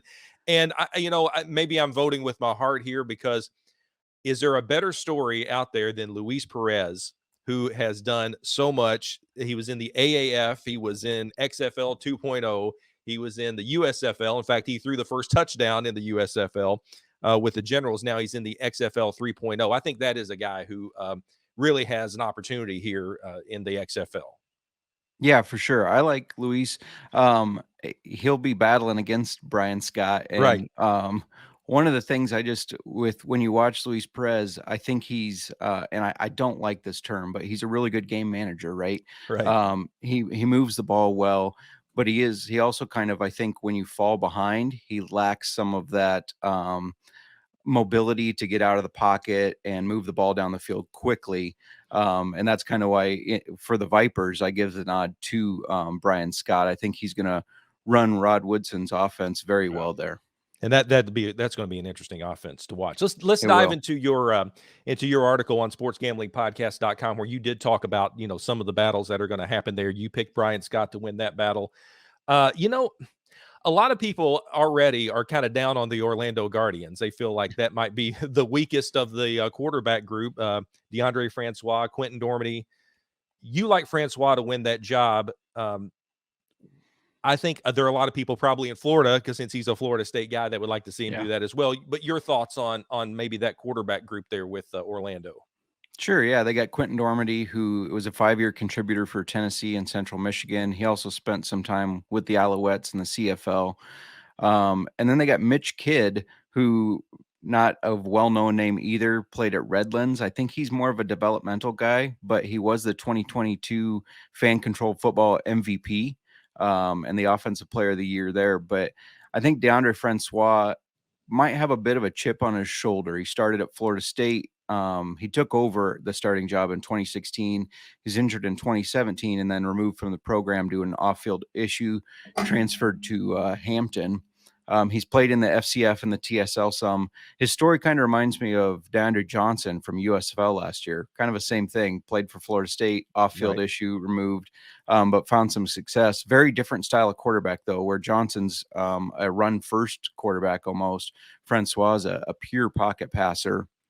And we've seen guys with this kind of get this second chance, right? Kavonte Turpin stands out. I know we're talking about right quarterbacks, but he at TCU was kicked from the team due to an off-field issue, gets his second chance and is flourishing, obviously. And I really could see Francois being that next guy, that he gets this chance at the bigger level, plays with that chip on his shoulder, and just really flourishes.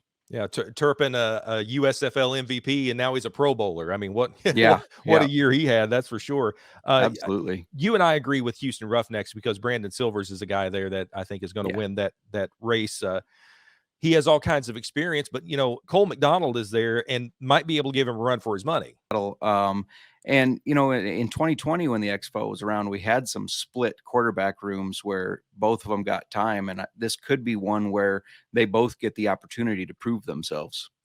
And these are all cheat notes I'm taking from your article, by the way, which is on sportsgamblingpodcast.com. It was, and it's really good because you really dive not only just into the quarterbacks, but a lot of the training camp races that are going on right now and battles. And I will have a link of that in my description. Talk about the San Antonio Brahmas here. Finally, you point out they got Juwan Pass, Anthony Russo that were assigned to the team. Pass played at Louisville, then went on to Prairie View. I think your assessment is right in your article that he needs some more development. I don't know that he is a starting quarterback on this level yet. You like Jack Cohn, though. Notre Dame kid went 11-2 there. You think that, and he's had some NFL opportunity. You think this is the opportunity for him this time? I do. I was surprised he didn't get drafted because he's not a bad quarterback, and he's used to those big game moments playing at Notre Dame. Had a 66.8% completion rate there, so he's an accurate passer.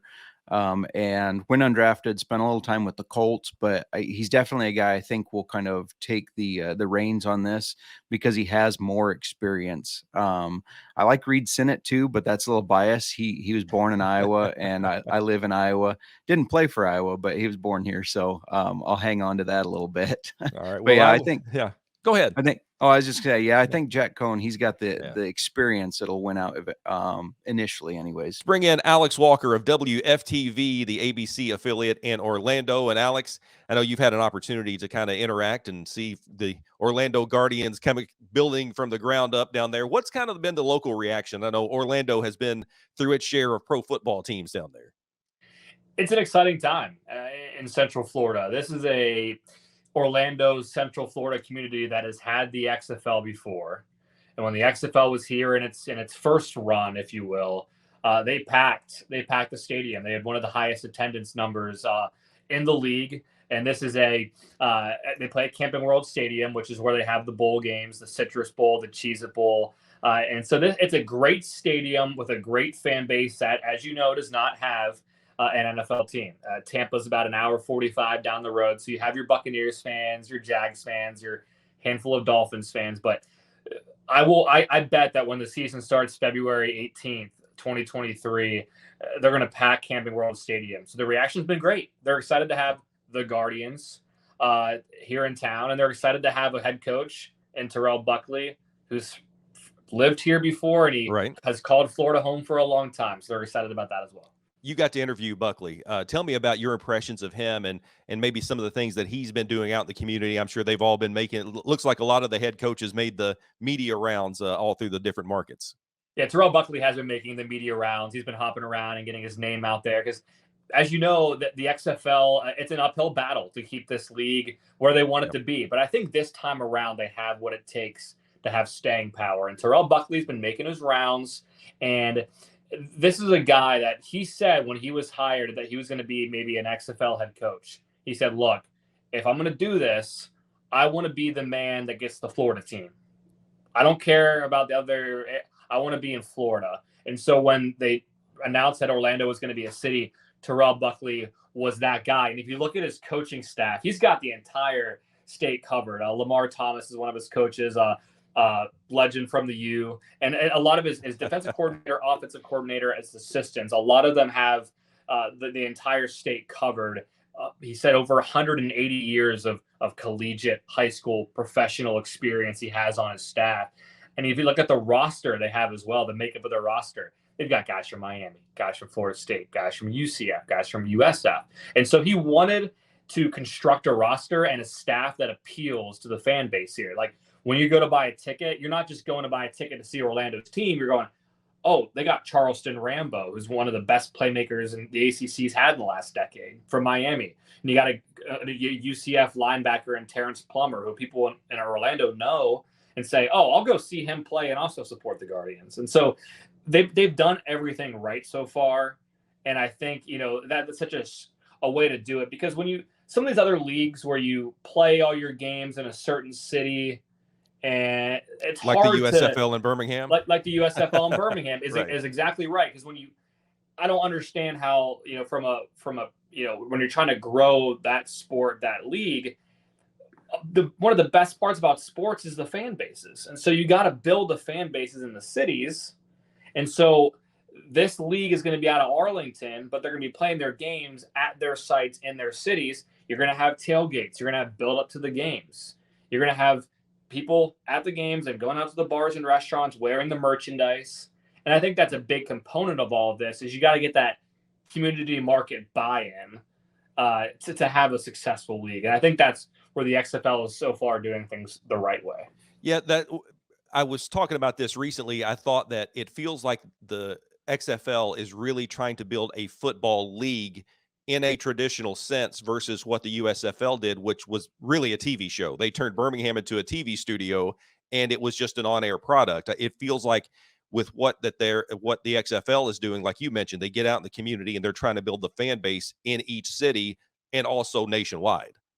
Yeah, because you got to realize, you're not going to get the ticket sales and the viewing audience if you don't have that buy-in. Because, I can't even the USFL and they're back again, but it's one of those things where if you told me right now list 3 teams in the USFL, I'm just not sure. But I think a lot of people when they saw the XFL release and they saw that they're going to be in the cities, that gets people excited because the season starts the week after the Super Bowl, so there's not going to be any foot off the gas when it comes to a fan perspective. You watch the Super Bowl the next week, you're going, okay, Orlando Guardians hosting let's say the San Antonio Brahmas. And it's awesome because you got the San Antonio folks flying in and having a weekend in Orlando to watch the Guardians play, or the Guardians go out to Las Vegas to watch the Vipers play. And so you're going to also have that, I think, where, when the season's over, fan bases are still going to want destination trips.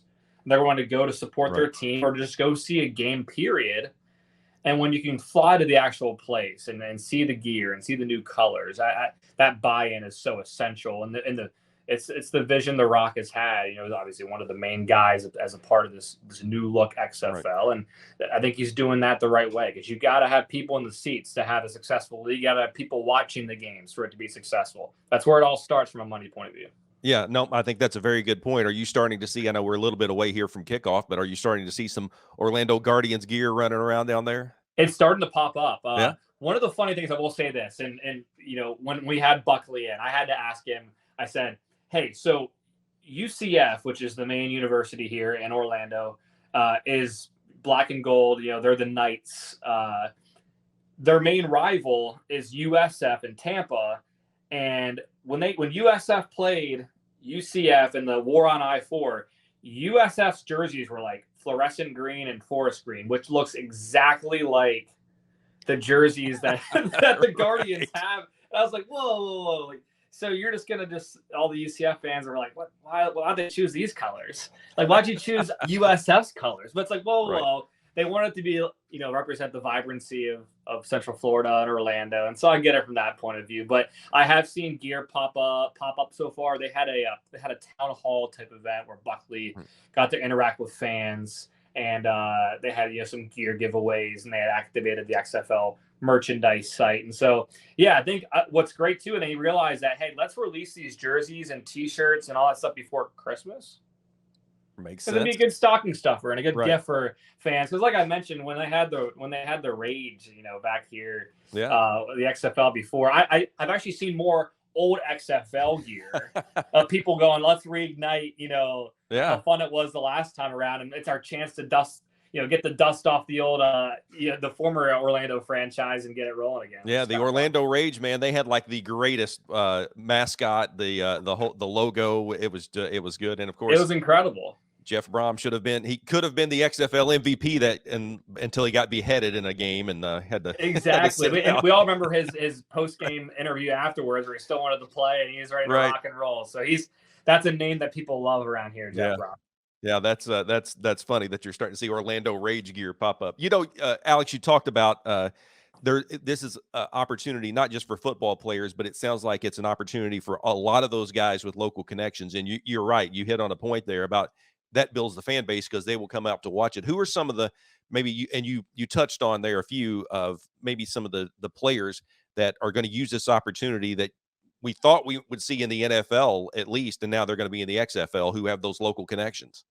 And that's one thing about the XFL. When you looked at when they announced the talent pool, you saw a lot of names that and some of these leagues that's not the case. You might recognize a name or two, but I'm going through the list of the quarterbacks and the wide receivers. Like, those are some names that if they play well in the XFL, they're going to get a shot at a training camp roster in the summer, like no doubt about it.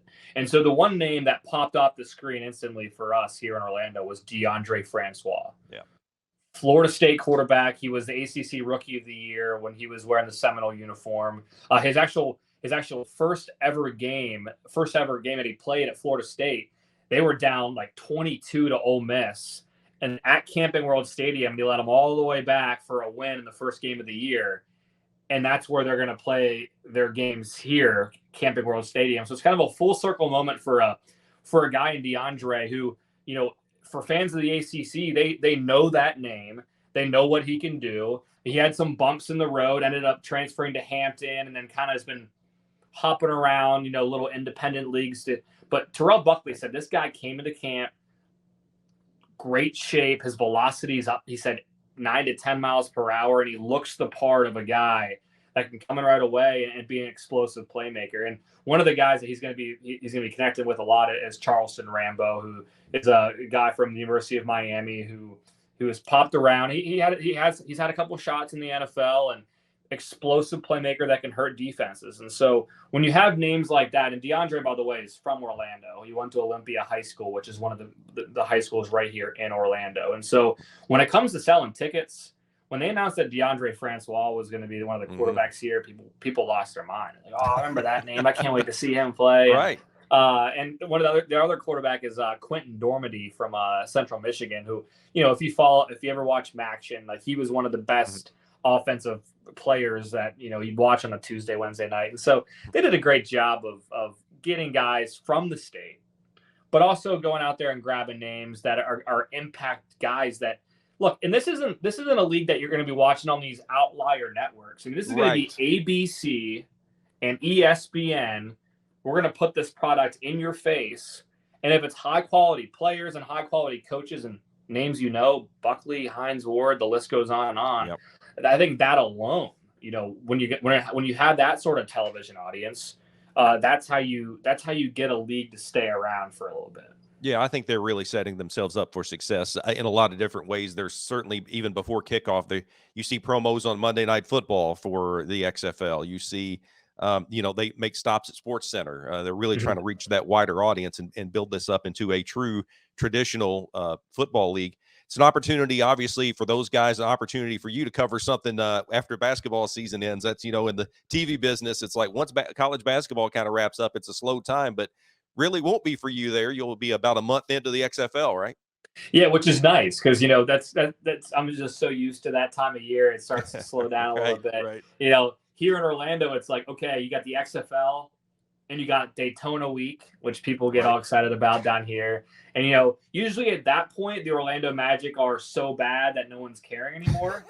But this year, they're actually pretty competitive. So maybe that time of year, it'll be that nice extra dose of content we need. And I think I don't know what the league's going to do. I don't know what it's going to look like a year from now, but I do know this. There's enough excitement at the forefront that I think it has a chance, which is all you can ask for, and credit, The Rock and, all those guys for putting a bunch of money behind it. There's some hedge funds behind this as well, investment groups that are like pushing money, like, hey, because I think I really do, John, think there's an audience for it. I mean, absolutely. People, if you're saying it's the second week of March and you can watch some high quality professional football on ABC on a Saturday or Sunday, I'll watch it. Yeah.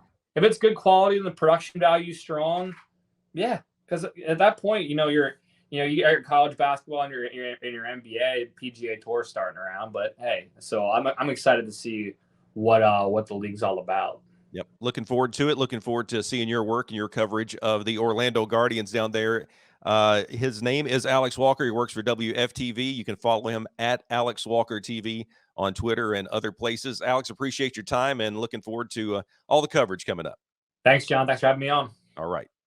The XFL kicking off February 18th, and we bring in Orlando Guardian now. Dontez Byrd drafted in the 6th round by the Guardians. Dontez, first, appreciate you joining me, and tell me about where you were when you found out or you heard that you were drafted by the Guardians. So yeah, when I found out that I was drafted, I was actually in the gym, just going about my regular day. I had 2 clients that I was personal training at the time, and I was kind of following the draft. And when I was at home, and then as I headed to the gym, I kind of exit out of it. It was going pretty slow, and then I was just going about my day training my clients. And then I got the text message, and then a lot of people just told me congrats, and I just knew that it was official. Now, you had some workouts previous to the draft with a couple teams, including Orlando, who looked at you.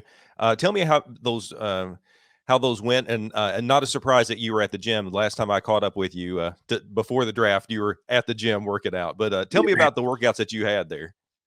So yeah, it's been a journey. People don't realize that with this XFL and all the private workouts that I attended and that I went through, those are all out of pocket. So it's kind of like a big time sacrifice. And at the end of the day, you get in what you put out. So it's all an investment. I had, I think, 5 workouts total. The first one started back in July when I went to the big showcase in Maryland. From Maryland, I later went to the showcase in in Atlanta with the Orlando team. And from that showcase, I received interest from the DC team at that showcase. So I later attended their showcase in Nashville.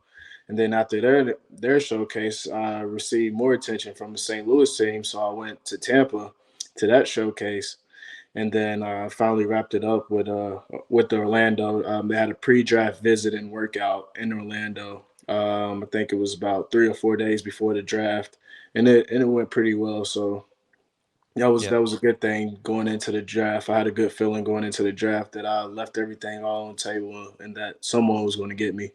Well, there's no doubt about that. And I know 2 things worked into your favor going with the Orlando Guardians. Number one, you already have XFL experience. You had a lot of stuff to put on tape there. You played for Seattle before the XFL 2020 was shut down by COVID. And then your head coach, Terrell Buckley, somebody that you kind of know, right? Yeah. Head coach Terrell Buckley, me and him had a good relationship at University of Louisville when he was there. And then me and Coach Thomas, we had a more better, however I can put it, a better relationship because he was my actual receiver coach at Louisville. So I always seen Coach Thomas, and then I went against Terrell Buckley when, with the DBs and stuff like that. But I definitely appreciate the opportunity that both of the coaches are giving me, and I'm very excited about it. The XFL kicks off in February. What is your schedule right now leading up to that kickoff? Obviously, it's going to be workouts here. What's kind of your schedule now as you get ready for kickoff? So basically every day I've just been training, taking care of my body. We have team workouts that we do through an app that I've been following that on at the gym. And then also last weekend we had a throwing camp up in Orlando.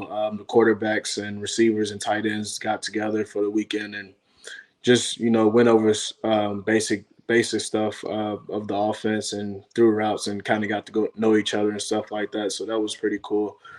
So going into 2 weeks before training camp, I head out January 6th. So once I head out, I'll be in training camp for about 5 weeks before the first game. So you've gotten to maybe interact a little bit with some of your teammates. What has that been like for you as you kind of get to know yet another team here? At the professional level, you run into familiar faces a lot. It's kind of like a family reunion sometimes. You see guys that you didn't think that you would be playing with or that you played against in the past, and everyone just comes together and then you end up on the same team as them. So when I went there, a lot of guys have known me through social media or just following my career and stuff like that, and I knew of them as well. So when we met in person, it was an instant connection. And from there, we just got closer and closer. So it's a great feeling going into camp. I know not all teams do this. I think our team has been the only team to do this. So that's kind of an advantage going into training camp. Some guys won't meet their teammates until they go to training camp, which that's been me in the past. And this time around, it feels a lot more official and a lot better going into training camp. Just prepared and knowing my teammates ahead of time.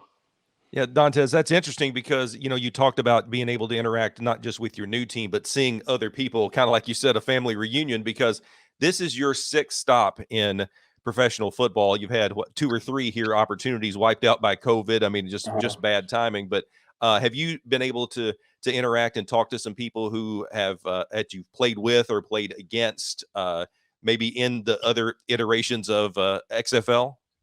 Yeah, I talked with a lot of guys, and when I was at the private workouts, I ran into a lot of guys who I didn't know that was trying to play in the XFL, and that I didn't know that was going to be in this XFL round. And at the end of the day, everyone is just chasing the dream and still staying at it. And it seems like a lot of people get picked for XFL draft and USFL drafts and stuff like that, but it's not as many as people think. I know it was over thousands of people in the XFL draft, and they only took about 500. So that leaves a lot of people, looking for a next step. And I was just very fortunate and blessed to be one of the guys drafted this time around. I'm usually used to going in the last week of the training camp and trying to fight to make the team, but this time around, going in first day, very prepared, and I think this is a perfect opportunity for me from the start. Man, I think it is too. That's great. You finally got to hear your name in a draft, and you get to go in there and start early and know that you will obviously be fighting for a job, but you got a lot of opportunity and a lot of talent, right? And this is again, we talked about it. Your sixth stop, and you are still getting after the dream. And I remember what you told me about. People might ask you why, but we'll ask you again. Why do you continue chasing this dream? Man, so dig deeper into that. Outside of my family, I also have kids, a younger generation looking at me, and they can relate to me and my journey more than they can, relate to the Power 5 guy who was a 5-star and went to college on full scholarship and knew that they was going to get drafted, to someone like me who is barely had an opportunity in high school and went to University of Louisville as a walk-on, and earned a scholarship at University of Louisville through special teams and stuff like that, which that would be a lot of people's journey. Not everyone will be going to college on a scholarship, and also just transferring down to Tennessee Tech, humbling myself and really finding my why. Why am I doing this, and what do I really want out of this football lifestyle and stuff like that? So I think a lot of guys around me can relate to me, and I relate to the kids as well. That's what made me start doing 7-on-7 stuff back home in my free time, because I just feel like I can relate to a lot of the kids, and a lot of the kids will end up like me, that have that that toughness and stuff like that. They will end up like me, but a lot of their journeys and careers is just where I was at when I was coming out of high school. So I feel like they motivate me, and I motivate them and stuff like that. So I just got a lot of people that I can't let down, and also I have a daughter and a family that supports me as well. So it's a lot that goes into it. No question. You are an inspiration, and I think a lot of people can look up to you and say, like, this guy has been getting after it, and he is still going after that dream and working hard for it, not just chasing it. You're working hard for it.